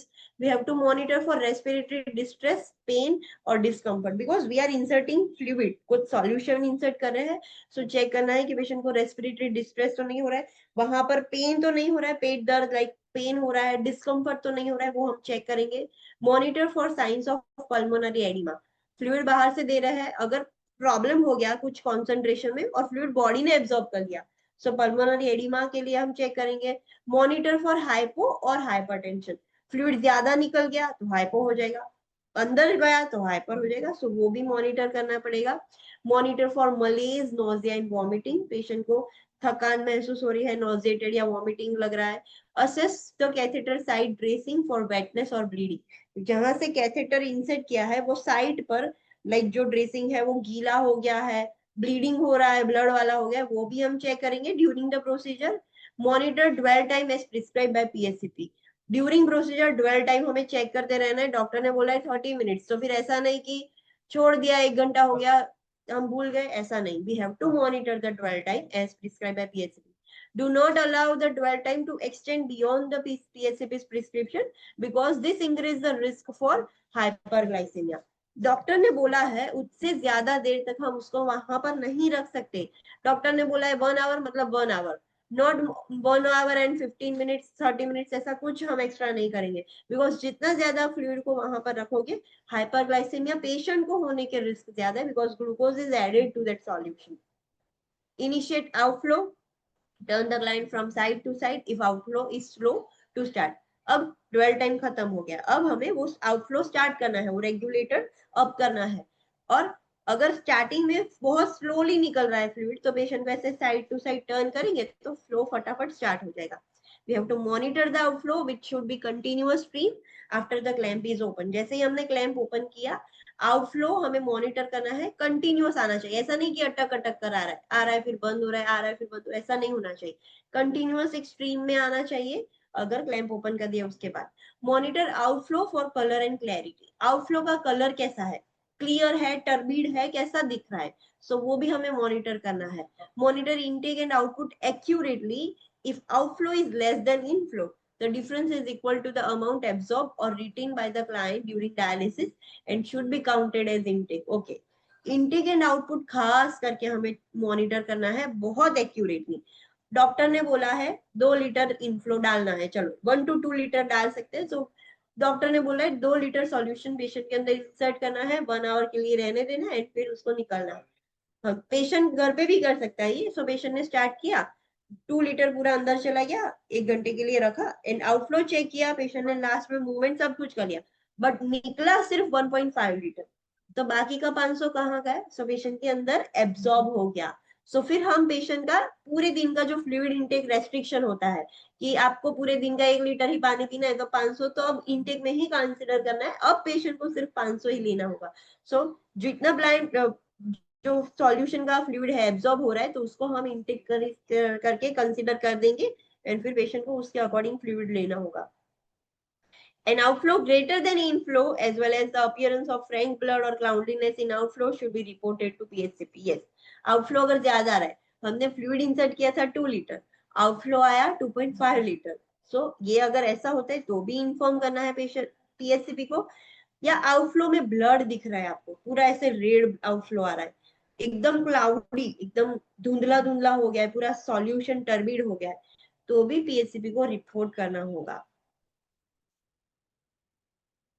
Okay, so this is the interventions before and after PD. अब पीडी के टाइप्स है कि कितने टाइप्स के पीडी है, पल्मोनरी पेरिटोनियल डायलिसिस कितने टाइप्स का है। सो लेट्स स्टडी, मेनली वो 2 टाइप का है, continuous ambulatory peritoneal dialysis and एक है मशीन वाला।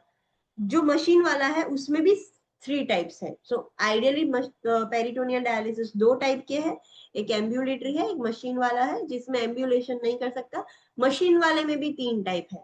सो अगर हम टोटल देखने चाहे तो 4 होंगे, बट 4 कैसे है, एक अलग है, दूसरा अलग है, दूसरे के अंदर 3 है। So let's see the first type, that is continuous ambulatory peritoneal dialysis. Now tell me, what do you mean by this word? Continuous ambulatory peritoneal dialysis का मतलब क्या है?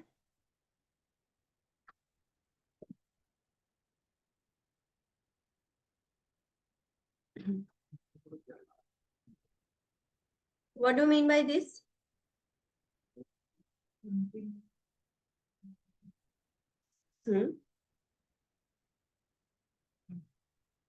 कंटिन्यू रखेंगे and okay, yes, online students, what do you mean by this?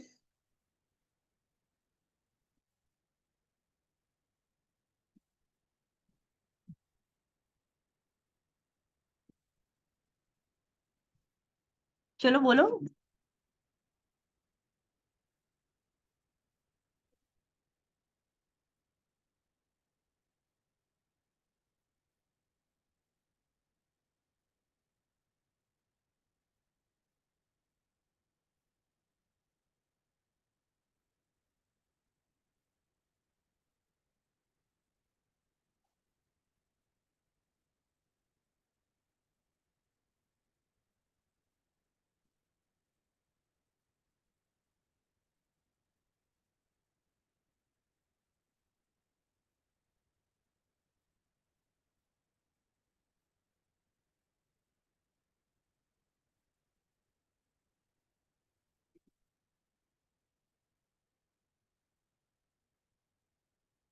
Continuous ambulatory peritoneal dialysis means continuous है, 24/7 continue चलती है, patient एम्बुलेट भी कर सकता है, मूवमेंट भी कर सकता है. This is a continuous ambulatory peritoneal dialysis. So it closely resembles the renal function because it is a continuous process. हमारी किडनी भी 24/7 काम करती है. So same किडनी फंक्शन के जैसा ही वो वर्क करती है, बिकॉज हमारी किडनी भी कंटिन्यूअस प्रोसेस है. It does not require a machine for the procedure. इसमें कोई मशीन की जरूरत नहीं है. जैसा हमने आगे इमेज देखा कि फ्लूइड अंदर आएगा, फ्लूइड बाहर चला जाएगा. That's it. No machine is required. It promotes clients independence. Client independent है, वो अपने आप से वो ऑन करेगा, अंदर चला जाएगा, फिर बंद कर देगा, फिर उसको मूवमेंट करनी है बिकॉज डॉक्टर ने बोला ड्वेल टाइम 2 घंटे 3 घंटे, तो 2 घंटे 3 घंटे वो आराम से घूम फिर सकता है. फिर जब भी निकलना है तब वापस से स्टार्ट करके वो कर सकता है. सो क्लाइंट एकदम इंडिपेंडेंट रह सकता है इसमें. The client performs self dialysis 24 hours a day 7 days a week. So 24/7 client अपने आप से सेल्फ डायलिसिस घर पे भी कर सकता है दिन में 24 आवर्स के लिए, एंड हर दिन like 7 days a week. 4 dialysis cycle are usually administered in a 24-hour period, including an overnight 8-hour dwell time. So पूरे 24 घंटे में, पूरा एक दिन 24/7 होता है. सो पूरे एक दिन में 24 घंटे में टोटल 4 साइकिल डायलिसिस की होती है. रात की भी उसमें आ गई, 4 साइकिल में एक रात की आ गई, बाकी के पूरे दिन टाइम में. और रात में ओवरनाइट जब पेशेंट सो जाता है तब 8 घंटे का ड्वेल टाइम होता है.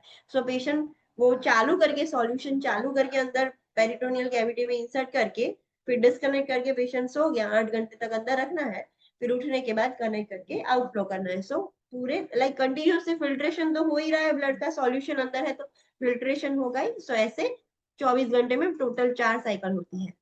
The diastylate, that is 1.5 to 2 liter, is instilled into the abdomen 4 times daily and allowed to dwell as prescribed. Bags are weighed to determine the output. The catheter is clamped and the bag is rolled up during the dwell time. Okay. 1.5 से 2 litre का डायस्टिलेट solution daily insert करना होता है, दिन में 4 बार. सो ऐसा रोज करना होगा. 4 इंसर्शन होते हैं 24 घंटे में. सो रोज करना होता है पेशेंट को. एंड पेशेंट को हम बोलते हैं कि बैग है उसका वेट करें. वेट करना मतलब पहले इंसर्शन के पहले वेट कर दिया, फिर इंसर्ट किया, फिर आउटफ्लो होता है उसका वेट करना है. दोनों का वेट सेम हो रहा है, मतलब जितना इंसर्ट किया उतना ही बाहर आया. वेट में चेंजेस होगा तो पेशेंट को पता चलेगा. How the patient can measure की कितना है. सो वेट करने से पेशेंट को इजी रहेगा. And the catheter is clamped and the bag is rolled up during the dwell time. अब जब ड्वेल करना होता है तो अगर नीचे का ड्रेनेज बैग अगर ओपन रखेंगे तो ड्वेल होगा ही नहीं, जैसे ही अंदर जाएगा वैसे ही बाहर निकल जाएगा. सो क्या करना होता है, जो कैथेटर है उसको क्लैम्प कर देना होता है, एंड जो बैग है उसको रोल्ड अप कर देंगे, मतलब ऐसे रोल करके ऊपर रख देंगे. सो कोई प्रॉब्लम नहीं है. आफ्टर द ड्वेल, अब ड्वेल टाइम खत्म हो गया है, the bag is placed lower than the insertion side and the clamp is open so the fluid drains out by the gravity. अब ड्वेल टाइम खत्म हो गया है तो वो जो बैग हमने रोल अप करके रखी थी वो नीचे रख देनी है. सो ग्रेविटेशनल फोर्स से सारा ड्रेन आउट हो जाए ओपन करने के बाद. After fluid is drained, the bag is changed, new diastylate is instilled into the abdomen and the process continues. अब सारा fluid drain out हो गया. अब क्या करना है, नई बैग लेनी है, उसका वेट करना है, फिर से उसको ऊपर लटकाना है, फिर से उसको अंदर डालना है, फिर से 8 या जितने घंटे के लिए है उसको वहां पर रखेंगे. तब तक पेशेंट अपना काम करेगा, जो भी करना है वो करेगा. For example if patient job कर रहा है, सो घर से वो सॉल्यूशन इंसर्ट करके जॉब चला जाएगा, आके फिर ड्रेन करेगा. सो मतलब कंटिन्यूअस है, पेशेंट फ्री भी है, एंड पूरे दिन जैसे ये खत्म होता है दूसरी खत्म होती है, तीसरे से 4 बार साइकिल पेशेंट को करना होता है. Between exchanges the catheter is clamped. अब ये जो एक्सचेंज हो रहा होता है, लाइक एक बार पूरा ड्रेन हो गया, अब नया लगाने से पहले तो ऐसे ओपन तो नहीं रख सकते कैथेटर, तो कैथेटर को क्लैम्प कर देना है, फिर नई बैग लगानी है, उसको इंसर्ट करना है, फिर वापस से ड्वेल होने देना है. So this is how it works. Okay. Second type है automated peritoneal dialysis. Now what do you mean by this automated peritoneal dialysis?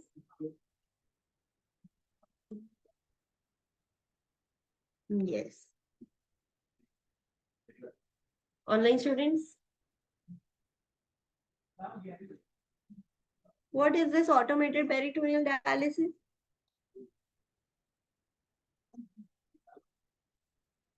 Have you ever seen peritoneal dialysis patient? कभी देखा? Online students, anyone? किसी ने देखा है peritoneal dialysis का patient?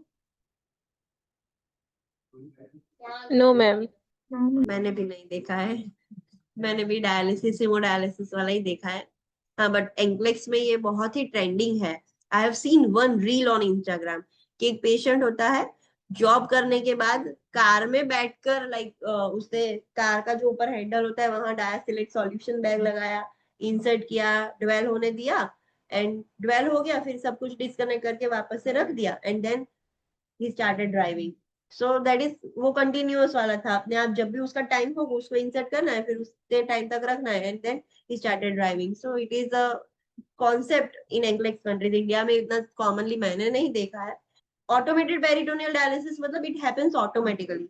Patient को नहीं करना है कि हाँ ओके चलो ड्वेल टाइम खत्म हो गया, अलाउ मुझे कनेक्ट करना है तो निकल जाए। Patient does not have to do anything, machine ही अपने आप सब कुछ ऑटोमेटिकली करती है। So automated dialysis requires a peritoneal cycling machine. आगे में मशीन की जरूरत नहीं है, इसमें मशीन की जरूरत पड़ेगी। Automated dialysis can be done as intermittent peritoneal dialysis, continuous cycling peritoneal dialysis और nightly peritoneal dialysis. So automated तीन टाइप के हैं, continuous cycling, intermittent and nightly, ये तीन टाइप के हैं। The exchange are automated instead of manual. ये जो exchanges हो रहा है वो एकदम ऑटोमेटिक है, मैन्युअली नहीं है कि पेशेंट को लगाना पड़ेगा, फिर वो इंसर्ट होगा, फिर उसको बंद करना पड़ेगा तो ड्वेल होगा, फिर उसको स्टार्ट करना पड़ेगा तो निकले। ऐसा कुछ मैन्युअली नहीं करना है, वो अपने आप से इंसर्ट होगा। जितना टाइम पीरियड हमने मशीन में सेट किया उतने टाइम पीरियड तक के लिए वो अंदर ही रखेगा, it will not come out. And फिर जैसे टाइम खत्म होता है वो अपने आप बाहर भी निकल जाता है। So it completely depends on a machine. So let's सी उसके डिफरेंट थ्री टाइप्स है। उसका फर्स्ट है continuous cycling peritoneal dialysis. What do you mean by this name?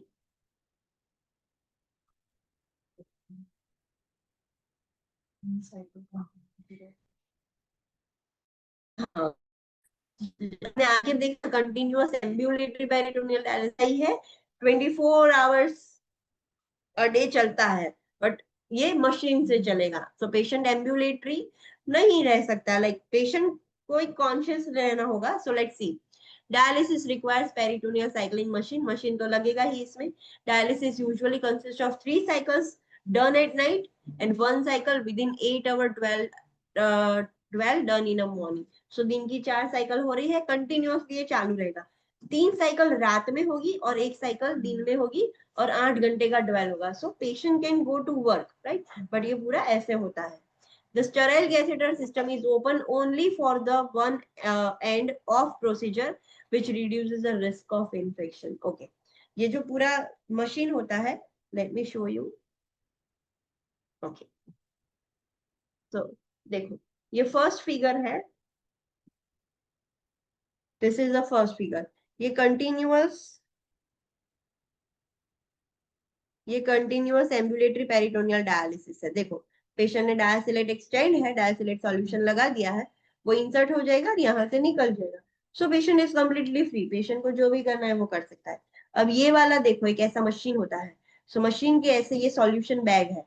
So machine अपने आप से पूरा इंफ्यूज करेगी पेशेंट के अंदर, एंड फिर वो ड्रेन आउट होगा। सो एक मशीन की मदद से ये पूरा होता है। बट जब भी ये पूरा कनेक्ट करना होता है, सो कनेक्शन को, वो कैथेटर को कब ओपन ऑन एंड ऑफ करना है, जब जरूरत हो तभी। लाइक अननेसेसरली आप उसको ओपन करोगे तो क्या इन्फेक्शन का रिस्क बढ़ जाएगा। सो जब उसको ऑन या ऑफ करने का टाइम हो तभी कैथेटर को, सिस्टम को ओपन किया जाता है, अननेसेसरली नहीं किया जाता है। The client does not need to do exchanges during day. दिन के दरमियान एक्सचेंज करने की जरूरत नहीं है। रात में 3 साइकिल कंप्लीट हो रही है और दिन में 8 घंटे वो अपने अंदर लेके घूमेगा। सो दिन में वो अपना वर्क, जॉब पर जाना है, जो भी करना है वो 8 घंटे के लिए कर सकता है। सो दिन में एक्सचेंजेस की जरूरत नहीं है, but it is a continuous, पूरे दिन की 4 साइकिल कंटिन्यूअस होती है। नेक्स्ट है इंटरमिटेंट पेरिटोनियल डायलिसिस, मतलब कंटिन्यू नहीं है, इंटरमिटेंटली किया जा रहा है। सो dialysis requires a peritoneal cycling machine. Peritoneal machine के बगैर तो होगा नहीं है। Dialysis is not a continuous process, ये continuous नहीं है ये वाला dialysis, and this dialysis is performed to for 10 to 14 hours 3 to 4 times a week. हर रोज 24/7 नहीं किया जाता है, पूरे वीक में 3 या 4 बार ही किया जाता है, और जब भी करेगा पेशेंट तो 10 से 14 घंटे का पूरा साइकिल होगा। सो पेशेंट ऐसा लाइक जब भी उसकी लीव या ऐसा कर सेटिंग करके वो पेशेंट हफ्ते में 3 या 4 बार करेगा, बट जब भी करेगा 10 से 14 घंटे की वो साइकिल्स होंगी और उसमें वो फिल्टर हो जाएगा।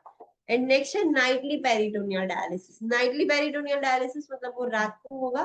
This dialysis requires a machine. This dialysis is performed 8 to 12 hours each night with no diet time exchange or dwell। अब ये जो साइकिल, ये जो है डायलिसिस, उसमें पेशेंट को हर रात को 8 से 12 घंटे के लिए वो डायलिसिस करना पड़ता है। मतलब रात के 9 से सुबह 9 तक, सो ऐसे 12 घंटे या 8 घंटे के लिए होता है। डे टाइम में कोई एक्सचेंज भी नहीं होगा, डे टाइम में ड्वेल भी नहीं होगा। पहला जो कंटिन्यूअस था ना, उसमें ड्वेल था कि 8 घंटे के लिए पेशेंट अपने अंदर ड्वेल करके जॉब पर जा रहा था। इसमें ड्वेल भी नहीं होगा। So this is an image, ऐसे पेशेंट सो जा रहा है। This is the night time, patient so जाएगा, ये मशीन अपने आप से अंदर भेजेगी भी सही एंड निकालने भी सही। सो ऐसे हर रात को पेशेंट पेरिटोनियल डायलिसिस करेगा। Got it? Online students? Yes, ma'am. Okay, let's see the complication of peritoneal dialysis. जैसे हीमोडायलिसिस के कॉम्प्लिकेशन देखे थे, वैसे पेरिटोनियल के डायलिसिस की कॉम्प्लिकेशंस भी देखने हैं, बट इसके कॉम्प्लिकेशन में हमें स्टडी भी करना है थोड़ा डिटेल में। So let's see, first very important point, infection is concern with peritoneal dialysis. Infection एक मेजर कंसर्न है पेरिटोनियल डायलिसिस का। Sites of infection are either the catheter insertion site और पेरिटोनियम। दो जगह पर इन्फेक्शन हो सकता है। पहला तो कैथेटर जहां पर हमने इंसर्ट किया है, सो वहां पर लोकल इन्फेक्शन हो सकता है, या तो पेरिटोनियम ही इन्फेक्ट हो जाएगा। अगर पेरिटोनियम इन्फेक्ट हो जाएगा तो फिर पेशेंट को पेरिटोनाइटिस हो जाएगा। सो ये सबसे ज्यादा कॉमन कॉम्प्लिकेशन है। It is a main concern whenever we are using PD. Now let's study about first complication, that is peritonitis. Peritonitis मतलब, yes, online students?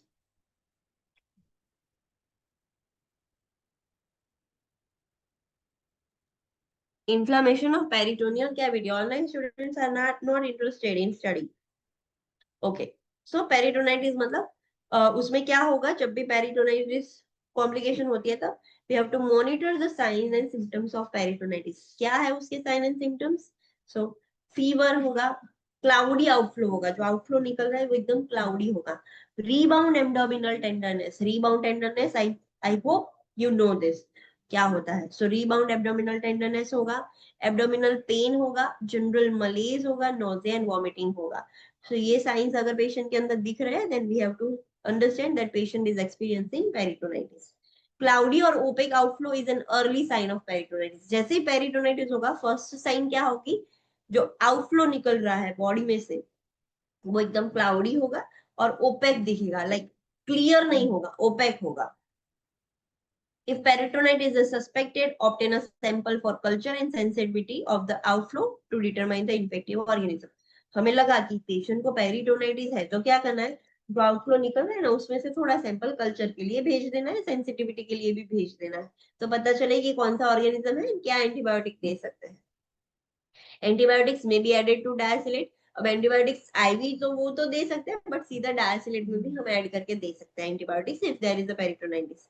Avoid infections by maintaining meticulous sterile technique when connecting and disconnecting PD solution bag and when caring for the catheter insertion site. Peritonitis prevent कैसे कर सकते हैं?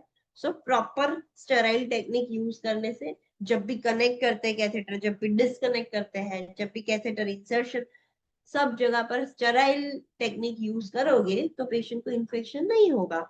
Prevent the catheter insertion site dressing from becoming wet during the care of the client or the dialysis procedure. Change the dressing if wet or soiled. जो dressing है catheter insertion site पर, उसको जितना हो सके उतना गीला नहीं होने देना है। गीला होगा तो वहां पर बैक्टीरियल ग्रोथ ज्यादा होगा। सो आप पेशेंट की मॉर्निंग रूटीन केयर भी कर रहे हो, तब भी उसको गीला नहीं होने देना। अगर गीला हो गया तो इमीडिएटली चेंज कर दो, गीला रखना नहीं है हमें।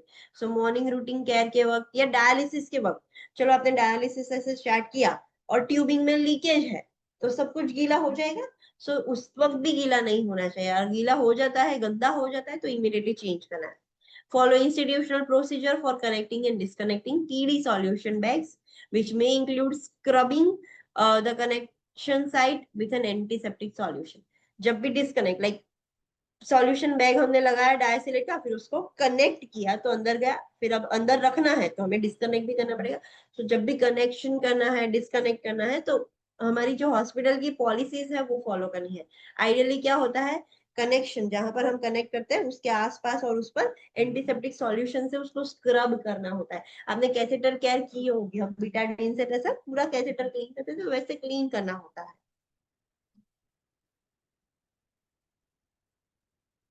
Okay, so that was first complication about peritonitis. Second complication है जो सबसे कॉमन है, that is abdominal pain. Abdominal pain, that is the complication of PD.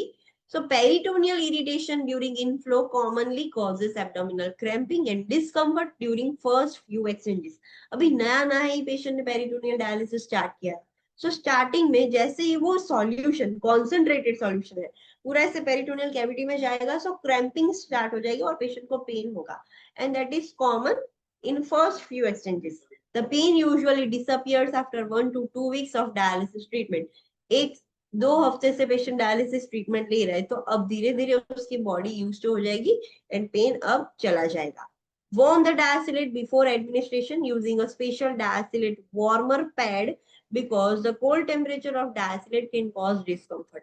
तो जैसे ब्लड इन्फ्यूज करते वक्त उसको वार्म करते थे वैसे डायसिलेट सॉल्यूशन को भी वार्म करके इन्फ्यूज करना है। वार्म करने के लिए माइक्रोवेव या ऐसा कुछ नहीं कर सकते, उसका एक स्पेशल पैड आता है, उसके ऊपर सिर्फ रखना होता है, वो पैड की मदद से ही वो गर्म हो जाता है। Let me show you, is there any image, यहाँ पर रखा है, देखो मशीन के जो ये मशीन आता है मशीन के ऊपर ही वो पैड होता है। सो आपने देखा है कि एक उसके ऊपर रखा है, राइट? तो इनबिल्ट होता है मशीन्स में। अगर पेशेंट ये वाली प्रोसीजर यूज करे तो उसको अलग से पैड लेना पड़ता है, ये मशीन के ऊपर इनबिल्ट आता है। तो ये मशीन है, मशीन के ऊपर ऐसे पैड होगा जिसके ऊपर वो बैग रख देगा पेशेंट, तो वो वार्म हो जाएगा।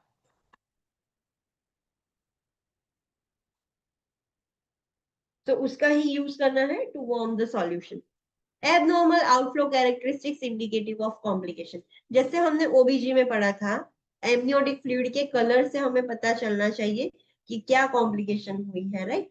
सो वैसे आउटफ्लो के कलर से हमें पता चलना चाहिए कि पेशेंट को क्या प्रॉब्लम हुआ होगा।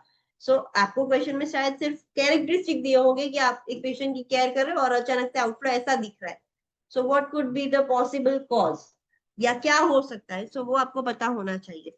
सो अगर वहां पर ब्लडी आउटफ्लो है, if there is a bloody outflow after the first few exchanges, first few exchange है, नया नया है तो शायद हो सकता है ब्लडी, ओके, बिकॉज अभी अंदर अभी अभी हमने सर्जरी किया है तो हो सकता है। But after first few exchanges even there is a bloody outflow, then it indicates vascular complications, blood vessel rupture होगी या कुछ प्रॉब्लम होगा, ब्लीडिंग है, इन शॉर्ट वेस्क्यूलर कॉम्प्लिकेशन है। आउटफ्लो नॉर्मली कैसा होना चाहिए, it should be clear after initial exchanges. Initial में ब्लडी होगा बट आफ्टर इनिशियल एक्सचेंजेस वो क्लियर होना चाहिए।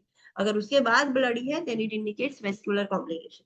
ब्राउन आउटफ्लो है then it indicates bowel perforation. Bowel perforate हो गया, अंदर का स्टूल सब कुछ पेरिटोनियल कैविटी में आ गया और वो स्टूल वाला गंदा ब्राउन निकल रहा है, यूरिन कलर का है, मतलब येलो कलर का है, तो it indicates bladder perforation. Bladder puncture हो गया, ब्लैडर में होल हो गया तो ब्लैडर में से यूरिन निकल गया पेरिटोनियल कैविटी में और वो ही बाहर आ रहा है। अगर क्लाउडी है देन इट इंडिकेट्स पेरिटोनाइटिस। सो ये कलर कैरेक्टरिस्टिक्स याद रखने हैं, ये कैरेक्टरिस्टिक्स की वजह से क्या कॉम्प्लिकेशन क्या प्रॉब्लम हो सकता है वो आपको याद रखना होगा।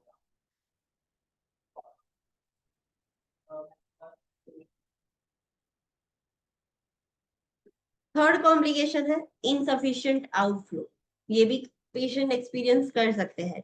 इनसफिशिएंट आउटफ्लो मतलब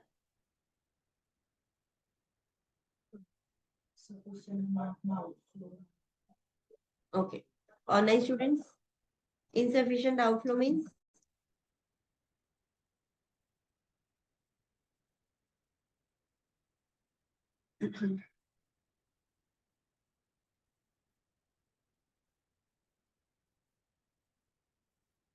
insufficient outflow मतलब जो outflow है वो अच्छे से आ नहीं रहा है। So let's study about that. The main cause of insufficient outflow is full colon. पूरा कोलन भरा हुआ है स्टूल से। So whenever there is a full colon, pressure की वजह से वो आउटफ्लो ज्यादा अच्छे से नहीं आता है। So पेशेंट को क्या बोलेंगे हम, हाई फाइबर डाइट लेने के लिए बोलेंगे, because constipation can cause inflow and outflow problems. Patient constipated होगा स्टूल भर जाएगा तो वो फ्लूइड भी अंदर नहीं जा पाएगा, राइट। कोलोन एकदम फुल है, पेट एकदम फुल हो गया है, सो वो इनफ्लो भी अंदर नहीं जा पाएगा एंड आउटफ्लो भी अच्छे से नहीं होगा। सो पेशेंट को बोलना है हाई फाइबर डाइट ले, बिकॉज कॉन्स्टिपेशन की वजह से इनफ्लो आउटफ्लो प्रॉब्लम हो रहा है, एंड स्टूल सॉफ्टनर्स पेशेंट ले सकता है according to prescription. Insufficient outflow may also be caused by catheter migration out of the peritoneal area. If this occurs, the X-ray will be prescribed to evaluate the catheter position. Okay. Now हमें पता है catheter की position क्या थी। पहले ये skin था, layers, skin, then fat, then muscles and then peritoneal space. ऐसे कैथेटर पूरा इंसर्ट किया जाता था, राइट। अब डिस्लॉज होके यहाँ पर आ गया है कैथेटर, अब कैथेटर ऐसा हो गया, ऐसा होना चाहिए, उसकी जगह कैथेटर डिस्लॉज होके बाहर निकल गया। सो आउटफ्लो होगा कैसे, राइट। फ्लूइड यहां से निकलना चाहिए, यहाँ तो फ्लूइड है ही नहीं। सो समटाइम्स अनदर रीजन है कैथेटर माइग्रेशन होना, पेरिटोनियल कैविटी से बाहर निकल गया है। अगर ऐसा लग रहा है हमें, बिकॉज हमने देखा कि पेशेंट को ना कॉन्स्टिपेशन है, कुछ नहीं है, बंद हो गया, तो शायद ये कॉज हो सकता है। तो कंफर्म करने के लिए हम एक्सरे करेंगे तो पता चल जाएगा कि एग्जैक्टली कहाँ पर है। Maintain the drainage bag below the clients abdomen. Drainage bag जितना नीचे रखोगे उतना आउटफ्लो अच्छा होगा, ऊपर रखोगे तो आउटफ्लो अच्छा नहीं होगा। Check for kinks in the tubing. Tubing के अंदर किंग्स मतलब ऐसे आंटी पड़ गई है, ऐसा कुछ है कि नहीं, वो चेक करेंगे। Check the clients outflow position, change the clients outflow position by turning the client side lying position और एम्बुलेटिंग द क्लाइंट। ओके, अगर नहीं आ रहा है तो हम ऐसे क्लाइंट को साइड बाय साइड ऐसे चेंज कर सकते हैं, साइड लाइन पोजीशन दे सकते हैं, उसको चला सकते हैं। इन शॉर्ट मूवमेंट करेंगे तो शायद आउटफ्लो निकल जाए। Check for fibrine clots in the tubing and milk the tubing to dislodge the clots as prescribed. Okay. Tube जो है, जो वहां से आउटफ्लो आ रहा है, सो ट्यूब के अंदर फाइब्रिन की क्लॉट्स है या नहीं, फाइब्रिन की क्लॉट्स है मतलब वो ब्लॉक हो गई है। सो अगर लग रहा है तो हमें ट्यूब को मिल्क करना होगा कि क्लॉट डिसलॉज हो जाए एंड फिर वो निकल सके आउटफ्लो। मिल्क करना है मतलब अंदर मिल्क ऐड करना है। ऑनलाइन स्टूडेंट्स, मिल्क करना कैथेटर मतलब अंदर मिल्क ऐड करोगे तो वो ठीक हो जाएगा, ल्यूब्रिकेट होके ओपन हो जाएगा।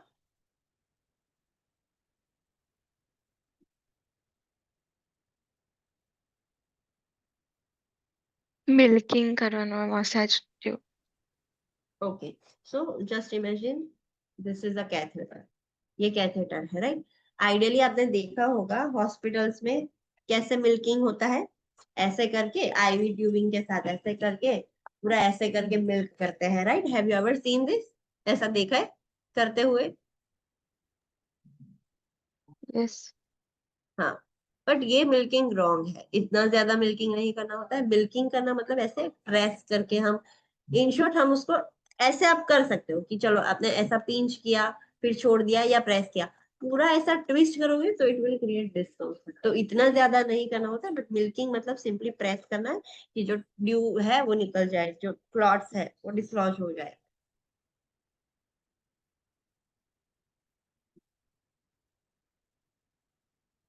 Okay, so this is about insufficient outflow.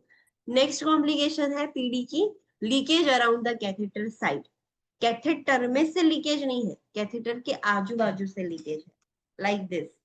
ये होल है पेरिटोनियल, हमने एब्डोमेन पर, दिस इज एब्डोमेन, राइट। हमने ये होल क्रिएट किया है एंड कैथेटर का डायमीटर इतना है। सो आसपास से लीकेज हो रहा है, that is they are talking about, catheter के अंदर से नहीं, around the catheter, right?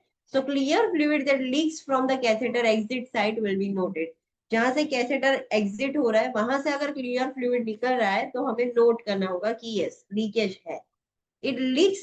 It takes 1 to 2 weeks following insertion of the catheter before fibroblasts and blood vessels grow into the catheter cuffs, which fix it in a place and provide an extra barrier against the diastillate leakage and bacterial invasion.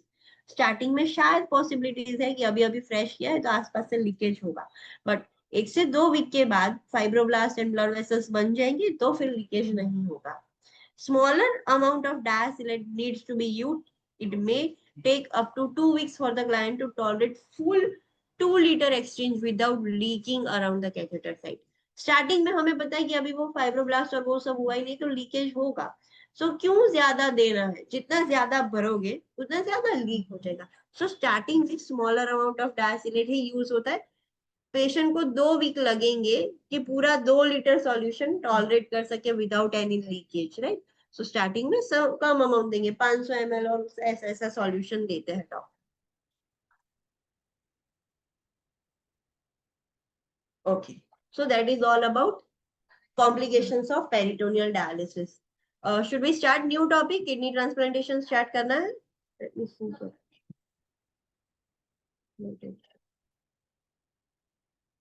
Online students start कर दे kidney transplantation. थोड़ा topic देख ले online students, आधा देख लेते हैं, बाकी का कल देखेंगे कि कल से करना है, बोलो चलो।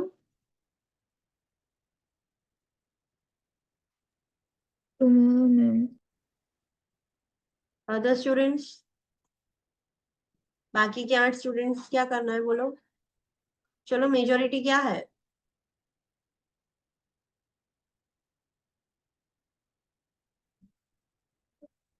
नहीं बोलोगे तो मैं कैसे समझूंगी? मैं समझूंगी कि आपको पढ़ना है तो मैं स्टार्ट कर दूंगी।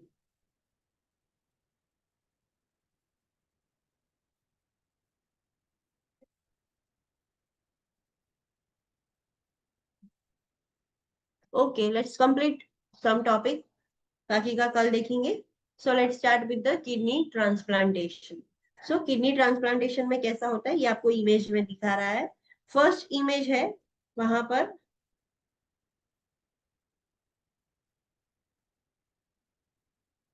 फर्स्ट इमेज है दैट इज अबाउट इंसिजन, कि कहाँ कर इंसिजन होता है। जो भी किडनी ट्रांसप्लांटेशन वाले पेशेंट होते हैं उनका यहाँ पर एब्डोमेन पर, यहाँ यहाँ ऐसा कोई इंसिजन नहीं होता, उनका यहाँ पर इंसिजन होता है, इलियाक क्रेस्ट पर इंसिजन होगा, एंड यहाँ पर नई ट्रांसप्लांटेड किडनी इंसर्ट की जाती है। ओके, सो ये पेशेंट की ओल्ड किडनीज है, राइट, ये दोनों ओल्ड किडनीज है। सो कोई एक चलो डैमेज हो गई है तो उसको वहां पर ही रखेंगे, बट नई किडनी हमने यहाँ पर नया कनेक्शन देके ट्रांसप्लांट कर दिया है, that's it.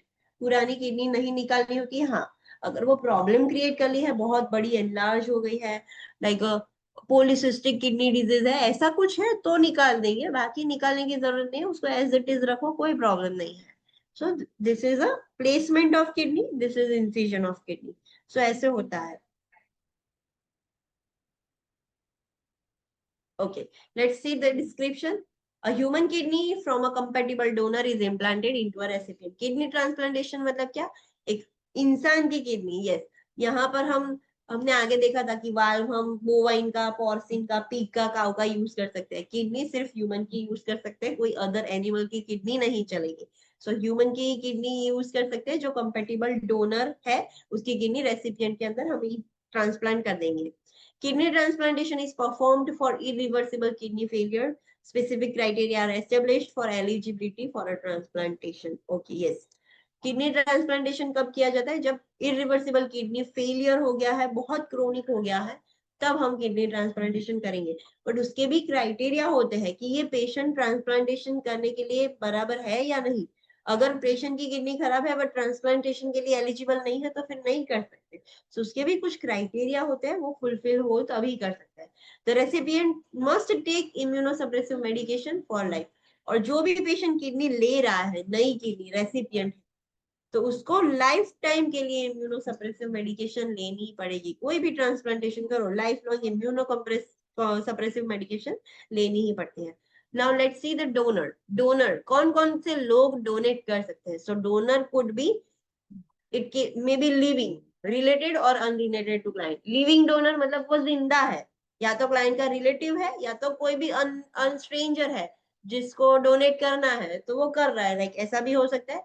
Non heart beating donors, NHBD। Non heart beating मतलब एक्सीडेंट हुआ है, हार्ट ही बंद हो गया है, सो ऐसे पर्सन। एंड तीसरा टाइप का डोनर है cadaver donor. What is cadaver donor?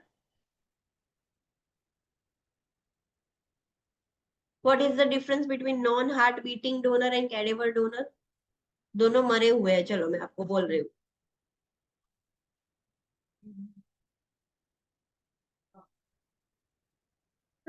कोई भी, लाइक हाँ, कुछ एक्सीडेंट हुआ, इंजरी हुई, हार्ट ही बंद हो गया। जनरली ऐसा होता है कि जब भी कुछ एक्सीडेंट, कुछ इंजरी होता है, हार्ट बंद हो जाता है, पेशेंट मर जाता है, right. so that is non heart beating donor. Cadaver donor मतलब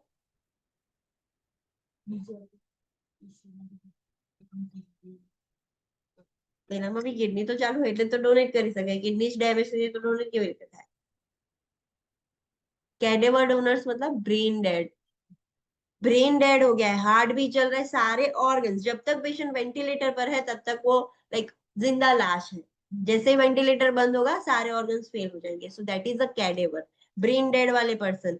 सो हार्ट नॉन हार्ट बीटिंग वाला कैसा है कि हार्ट ही बंद हो गया है, immediately non heart beating donor है, उनका उनकी किडनी या उनके ऑर्गन इमीडिएटली निकालने पड़ेंगे बिकॉज ब्लड सप्लाई तो बंद हो गया है. तो फिर पेशेंट की ऑक्सीजनेटेड ब्लड सप्लाई नहीं मिलेगा, वो ऑर्गन्स को, तो ऑर्गन्स भी मर जाएंगे. कैडेवर डोनर्स में क्या है, ब्रेन डेड हो गया, हार्ट भी चालू है, किडनी भी कम फंक्शन कर रही है, सब चालू है. जैसे ही हमने वेंटिलेटर मशीन बंद किया, अब हार्ट भी धीरे धीरे बंद हो जाएगा, फिर सारे ऑर्गन्स फेल हो जाएंगे. So this is the difference between NHBDs and cadaver donor. Okay, so ये 3 टाइप के डोनर हो सकते हैं, living, non heart beating and cadavers. The most desirable source of kidney transplantation is living related donors who closely match the kidney. सबसे like desirable, जितना जितना ये वाले डोनर्स मिलेंगे उतना ज्यादा अच्छा है. कैसे डिजायरेबल है? एक तो वो लिविंग हो एंड उसमें भी क्लाइंट के रिलेटिव हो, तो वो सबसे पहली हमारी चॉइस होती है बिकॉज उनकी किडनीज बहुत अच्छे से मैच करती है. Non heart beating donors are those who have been declared dead by cardiopulmonary criteria and have organs harvested immediately after death. These persons have consented previously to organ donation. Non heart beating donors मतलब ऐसे donors जिसको हमने dead declare कर दिया है due to cardiopulmonary criteria. But ऐसे person के जो भी ऑर्गन्स डोनेट करने हैं वो इमीडिएटली निकालने पड़ेंगे बिकॉज जैसे ही डेथ होती है सर्कुलेशन बंद हो जाएगा तो ऑर्गन्स भी फेल, एक सड़ जाएंगे, नेक्रोस हो जाएंगे, तो कोई काम के नहीं. सो इनकी इमीडिएटली आफ्टर डेथ हमें निकालना पड़ता है. सो उनकी कंसेंट कैसे होती है? प्री कंसेंट, प्रीवियसली कंसेंट दी गई होती है. व्हेन आई वाज स्टूडेंट हमारी कॉलेज में ऐसा आया था कि हमें कार्ड दिया था, इफ यू वांट, ऐसा कार्ड हमारे इंडिया में भी चलता है कि अगर कोई पर्सन विलिंग है ऑर्गन डोनेशन के लिए, so person has to carry that card along with the driving licence. उसके वॉलेट में, पर्स में उसको कार्ड कैरी करना होता है. अगर रास्ते में कुछ एक्सीडेंट हो जाता है, पेशेंट मर जाता है, सो डायरेक्टली उसके वॉलेट, उसके कार्ड में लिखा हुआ होगा कि that person willings to do the organ donation. So फिर किसी को पूछा नहीं जाएगा कि इसका ऑर्गन डोनेशन करे या ना करे, पेशेंट की इच्छा है, पेशेंट के पास वो कार्ड है, सो डायरेक्टली वो डोनेशन के लिए एलिजिबल हो गया. सो ऐसे जो पर्सन है उसने ऑलरेडी कंसेंट दिया था previously for organ donation. Cadaver donors are those who have suffered irreversible brain injury, मतलब ब्रेन डेड वाले पर्सन की बात हो रही है. This persons are maintained with mechanical ventilation and must have adequate perfusion to the kidneys. Organs को चालू रखने के लिए मैकेनिकल वेंटिलेटर पर रखेंगे पेशेंट, तो ऑर्गन्स चालू रहेंगे. जब तक निकाल नहीं लेते तब तक वेंटिलेटर पर रखेंगे, जैसे ही हम निकाल लेते हैं वेंटिलेटर बंद कर देंगे. सो पेशेंट फिर मर जाता है. वेंटिलेटर चालू है तब तक पेशेंट जिंदा है. सो वेंटिलेटर पर मेंटेन करना है एंड प्रॉपर फ्लूइड भी देते रहना है कि टिश्यू परफ्यूजन अच्छा हो. Physical criteria for donors. Okay, हर कोई तो डोनेट कर नहीं सकता कि मुझे किडनी डोनेट करनी है. डोनर्स के लिए भी क्राइटेरिया है. क्या है? सो फिजिकल क्राइटेरिया क्या है? Absence of systemic disease and infection. उसको कोई भी सिस्टमिक इन्फेक्शन नहीं होना चाहिए, डिजीज नहीं होना चाहिए, इन्फेक्शन भी नहीं. नो हिस्ट्री ऑफ कैंसर, पहले कभी कैंसर भी नहीं होना चाहिए. नो किडनी डिजीज और हाइपरटेंशन, ना बीपी का प्रॉब्लम होना चाहिए, ना किडनी डिजीज का भी कोई प्रॉब्लम होना चाहिए. एंड एडिक्वेट किडनी फंक्शन होना चाहिए, प्रॉपर फंक्शनिंग. फिर उसका ही फंक्शन अच्छा नहीं है, लाइक पहले उसको स्टोन का प्रॉब्लम है एंड यूटीआई फ्रीक्वेंटली हुआ है, अब किडनी फंक्शन अच्छा नहीं है, तो फिर वो पर्सन डोनेट नहीं कर पाएगा. Donors are screened for ABO, blood group, tissue-specific antigen, human leukocyte antigen suitability, and mixed lymphocyte culture index, that is histocompatibility. ये सारे टेस्ट किए जाते हैं. सिर्फ ब्लड ग्रुप एंड RH नहीं चेक किया जाता, ये सब चेक किया जाता है. टिश्यू स्पेसिफिक एंटीजन क्या है? TSA, human leukocyte antigen. Because अब लाइक क्या होगा, रेसिपिएंट तो इम्यूनोकम्प्रेशन ले रहा है, अब डोनर की किडनी रेसिपिएंट की बॉडी पर अटैक कर दे तो ये सब कुछ मैच हो जाता है, क्लोजली मैच होता है, फिर ही हम पेशेंट की किडनी, डोनर की किडनी ट्रांसप्लांट कर सकते हैं पेशेंट में. Donors are also screen for presence of any communicable disease and undergo a complete medical evaluation as well as a nephrology consultation. ये सारे टेस्ट तो करेंगे साथ में पेशेंट का स्क्रीनिंग भी करना है कि उसको कोई कम्युनिकेबल डिजीज नहीं है, लाइक कम्युनिकेबल, माइनर कम्युनिकेबल भी अभी नहीं है, राइट, डोनेशन के वक्त। एंड उसको पूरा मेडिकल चेकअप करवाना होगा बाय नेफ्रोलॉजिस्ट, फिर ही वो एलिजिबल हो सकता है डोनेशन के लिए, ऐसे ही उठकर नहीं डोनेट कर सकता patient. The donor must be in excellent health with two properly functioning kidney. Donor की हेल्थ एकदम एक्सीलेंट होनी चाहिए, एकदम अप टू डेट, एंड दोनों किडनीज प्रॉपर फंक्शन करनी चाहिए। The emotional wellbeing of donor is also determined. Patient emotionally ठीक नहीं है, लाइक पेशेंट का बॉडी फंक्शन सब ठीक है बट यहाँ से ठीक नहीं है, तो फिर वो किसी काम का नहीं है, it affects the body. So patient emotional wellbeing भी पेशेंट का हम चेक करेंगे। Complete understanding of donation process and outcome by the donor is necessary. Usually kidney removal of the donor is done using a laparoscopic procedure. Yes, patient को पता होना चाहिए, complete understanding होनी चाहिए डोनेशन प्रोसेस के बारे में। डोनेशन करने के बाद आउटकम उसके बॉडी पर क्या होगा, पेशेंट अब उसको लाइफ टाइम एक ही किडनी पर जीना है, सो उसको प्रॉपर अंडरस्टैंडिंग होनी चाहिए। फिर कल उठ के पेशेंट ऐसा ना बोले कि मुझे तो ये नहीं बोला था कि ऐसा होगा और मेरी किडनी निकाल दी। नो, पेशेंट की कंसेंट भी लेनी होती है, उसको प्रॉपर अंडरस्टैंडिंग करवाना भी होता है। एंड पेशेंट की किडनी निकालेंगे कैसे, लेप्रोस्कोपिक सर्जरी, पूरा एब्डोमिनल ऐसे इंसिजन नहीं करना है, छोटा सा होल करके लेप्रोस्कोपिक प्रोसीजर से हम किडनी रिमूव कर देंगे। So this are the criteria कि ऐसा डोनेशन डोनर ऐसा होना चाहिए। Now let's study the pre operative intervention. अब सर्जरी करने से पहले, सर्जरी हो रही है, डोनर की निकाली, रेसिपिएंट पे इंसर्ट करें, सो सर्जरी से पहले क्या इंटरवेंशन देंगे, verify histocompatibility test of donor which will be done by organ bank personnel. जो हिस्टोकम्पैटिबिलिटी जो टेस्ट थे अब वेरीफाई करने हैं कि हाँ दोनों के मैच हो रहे हैं, पेशेंट के रेसिपिएंट के डोनर के, बट वो करेगा कौन, जो ऑर्गन बैंक से आया है वो करेगा, हमारा काम नहीं है, ना हमारे पीएचसीपी का काम है ना हमारा काम है, वो जो आया है ऑर्गन बैंक से वो पर्सन करेगा। Administer immunosuppressive medication to recipient as prescribe. अब रेसिपिएंट को तो पहले से इम्यूनोसप्रेसिव स्टार्ट कर देनी है। Maintain strict aseptic technique, proper aseptic technique use करने ही, ऑलरेडी पेशेंट इम्यूनो कॉम्प्रोमाइज होगा, अब एसेप्टिक टेक्निक यूज नहीं करोगे तो इन्फेक्शन हो जाएगा। Verify that haemodialysis of the recipient was completed 24 hours before transplantation. Yes, transplantation करने से 24 घंटे पहले उसका डायलिसिस हो गया होना चाहिए, नहीं हुआ है तो करो dialysis, then wait for 24 hours, then उसके अंदर ट्रांसप्लांट किया जाता है। Ensure that the recipient is free of infection. Recipient की बॉडी में अभी कोई इन्फेक्शन नहीं होना चाहिए जब हम ट्रांसप्लांटेशन सर्जरी कर रहे हैं।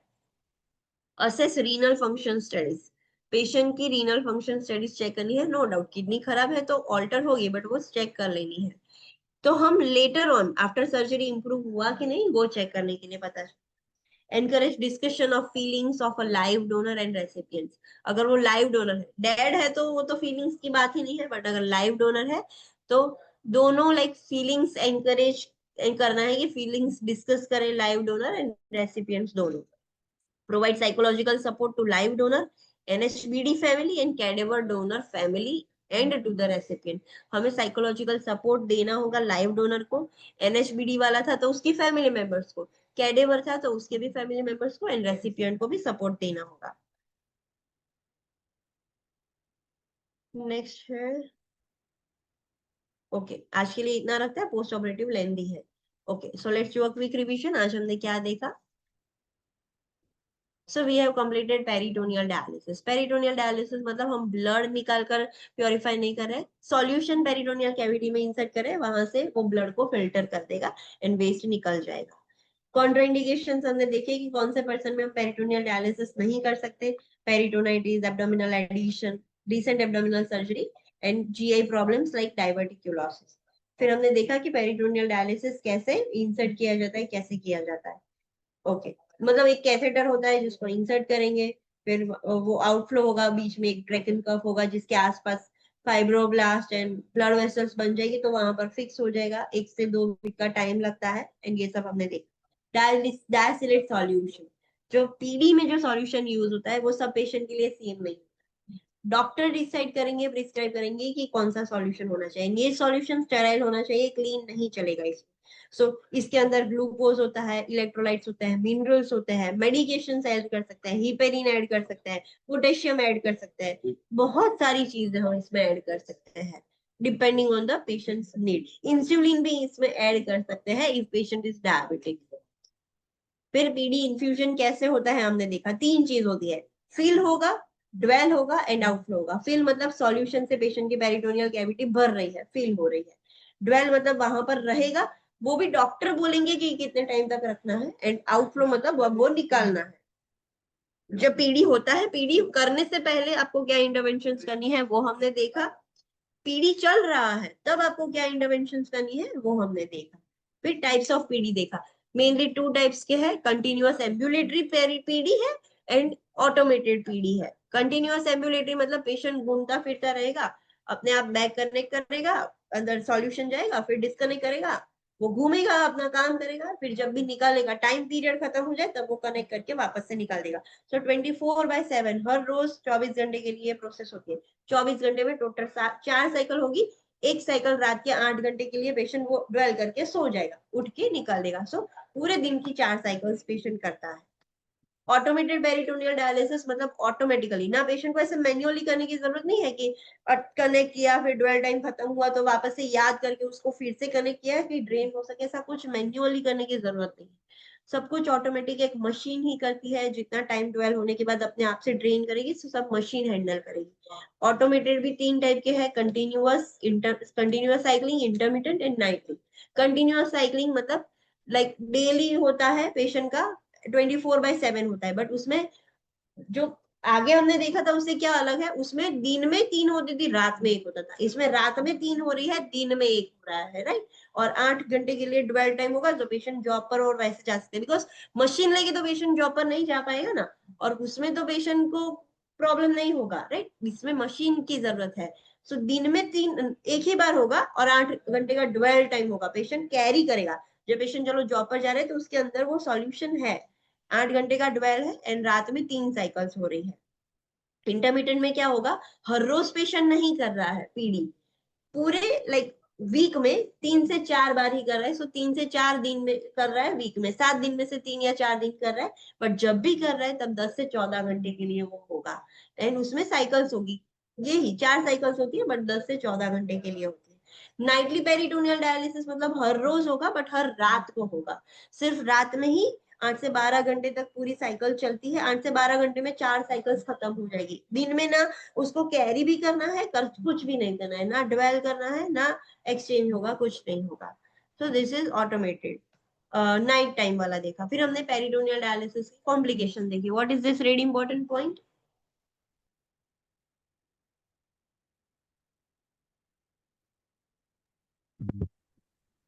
પેરિટોનિયલ ડાયાલિસિસમાં એક મેજર કન્સર્ન ઇન્ફેક્શન છે. Sites of infection catheter insertion site હોઈ શકે અથવા તો પેરિટોનિયમ જે પેરિટોનાઇટિસ કોઝ કરશે. यस, इन्फेक्शन सबसे मेजर कंसर्न है पीडी में। 2 जगह पर हो सकता है, जहां पर इंसर्ट किया है वहां पर, या तो पेरिटोनियम में। पेरिटोनियम में हो जाएगा तो पेरिटोनाइटिस होगा। फिर हमने पहली कॉम्प्लिकेशन देखी पेरिटोनाइटिस। क्या ध्यान रखना है, पेरिटोनाइटिस है तो कैसे पता चलेगा and how to prevent it, वो हमने देखा। फिर हमने एब्डोमिनल पेन देखा, दैट इज कॉमन, स्टार्टिंग में सारे पेशेंट को होगा बिकॉज उनके लिए ये नया है, बट धीरे धीरे आफ्टर 1 to 2 वीक वो चला जाएगा। एंड जो आउटफ्लो है उसके कैरेक्टरिस्टिक्स हमने देखे कि उससे पता चल जाएगा कि क्या कॉम्प्लिकेशन है। This is the third complication, abnormal outflow characteristics indicative of complication. Bloody है तो वेस्कुलर कॉम्प्लिकेशन है, इनिशियली ब्लडी होगा, ये चीज ध्यान रखना। 1 to 2 वीक्स के अंदर स्टार्टिंग में अगर ब्लडी आ रहा है तो हाँ वो कॉमन है, but after initial exchanges, first few exchanges, वो नहीं होना चाहिए। आफ्टर दैट क्लियर होना चाहिए। स्टार्टिंग में ब्लडी आ रहा है थोड़ा तो चलेगा, बट आफ्टर दैट क्लियर होना चाहिए। ब्राउन है तो बॉवल परफोरेशन, यूरिन कलर का है, येलो है तो ब्लैडर परफोरेशन, क्लाउडी है तो पेरिटोनाइटिस, ये पता होना चाहिए। चौथी कॉम्प्लिकेशन है इनसफिशिएंट आउटफ्लो। आउटफ्लो अच्छे से नहीं आ रहा है तो 2 रीजन हो सकते हैं, एक तो फुल कोलन होगा या तो कैथेटर डिसलॉज हो गया है। कैथेटर डिसलॉज के लिए हम एक्सरे करेंगे तो पता चल जाएगा। फिर क्या ध्यान रखेंगे तो आउटफ्लो अच्छे से हो, वो हमने देखा। Leakage around the catheter side, starting में थोड़ा थोड़ा लीकेज हो सकता है बिकॉज अभी नया सर्जरी किया है तो फाइब्रोब्लास्ट एंड ब्लड वेसल्स नहीं बनी है कि उसको सील कर दे। सो स्टार्टिंग में क्या करना है, लीकेज कम हो इसके लिए हम थोड़ा सॉल्यूशन देंगे, धीरे धीरे 2 वीक के लगेंगे पेशेंट को कि पूरा 2 लीटर सॉल्यूशन अपने अंदर समा सके। फिर हमने किडनी ट्रांसप्लांटेशन देखा। किडनी ट्रांसप्लांटेशन एक ह्यूमन की किडनी रेसिपिएंट के अंदर ट्रांसप्लांट की जाती है। डोनर 3 टाइप के हो सकते हैं, live, non heart beating and cadaver. Okay, उसके फिजिकल क्राइटेरिया भी मैच होने चाहिए। जो डेड है उसके तो नहीं कर सकते, बट अलाइव है तो उसके फिजिकल क्राइटेरिया है कि वो फिट होना चाहिए, इन्फेक्शन नहीं होना चाहिए, ना हाइपरटेंशन, ना कैंसर की हिस्ट्री, किडनी फंक्शन भी प्रॉपर होना चाहिए। सारे बहुत सारे टेस्ट करने होते हैं ब्लड ग्रुप के सिवाय भी, ABO, RH, tissue specific antigen, human leukocyte antigen suitability, mixed lymphocyte culture index, ये सारे टेस्ट करने के बाद पेशेंट को चेक किया जाता है कि उसको कोई कम्युनिकेबल डिजीज तो नहीं है। प्रॉपर मेडिकल इवेल्युएशन होता है अंडर अ नेफ्रोलॉजिस्ट, एंड फिर वो डिसाइड किया जाता है कि हाँ, ये पर्सन सूटेबल है डोनेशन के लिए। एंड डोनर की हेल्थ भी बहुत अच्छी होनी चाहिए, इमोशनल वेलबींग भी अच्छा होना चाहिए, वो भी चेक करना है। एंड डोनर को पता होना चाहिए प्रॉपर अबाउट डोनेशन, उसका आउटकम क्या होगा सब उसको पता होना चाहिए। प्री ऑपरेटिव इंटरवेंशन देखा कि सर्जरी, ट्रांसप्लांटेशन सर्जरी करने से पहले सारे ये जो टेस्ट है वो कर देने हैं। पेशेंट को इम्यूनो कॉम्प्रोमाइज थेरेपी स्टार्ट कर देनी है, स्ट्रिक्ट एसेप्टिक टेक्निक यूज करनी है, डायलिसिस 24 घंटे पहले कंप्लीट हो गया होना चाहिए।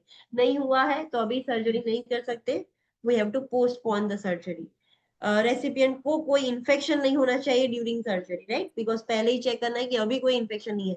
आपने देखा होगा कि कोई भी सर्जरी होती है, इन्फेक्शन होता है तो सर्जरी पोस्टपोन की जाती है। सो इन्फेक्शन भी नहीं होना चाहिए। रीनल फंक्शन स्टडीज कर देनी है, फीलिंग्स का डिस्कशन एनकरेज करवाना है। लाइव डोनर है तो उसको सपोर्ट करेंगे, एनएचबीडी और कैडेवर है तो उनकी फैमिली मेंबर्स को सपोर्ट करेंगे, एंड रेसिपिएंट को सपोर्ट करेंगे। ओके, यहाँ तक किसी को कोई डाउट है?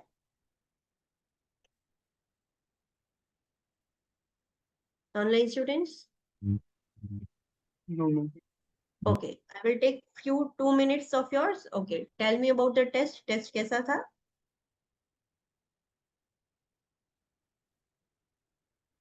कैसा था टेस्ट? हार्ड था, एवरेज था, कुछ हार्ड थे कुछ डिफिकल्ट थे, वैसे एवरेज था या इजी था?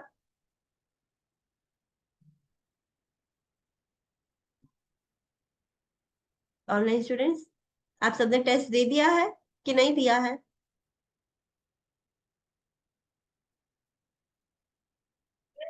टफ लगते था। टफ लगा था, okay. What about ECG? ECG कैसा लगा, टफ लगा?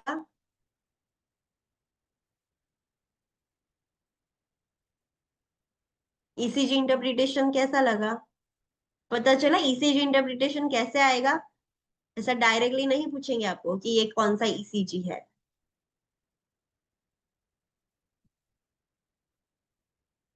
Online students, I'm asking something. Tell me about ECG interpretation. कैसा था वो?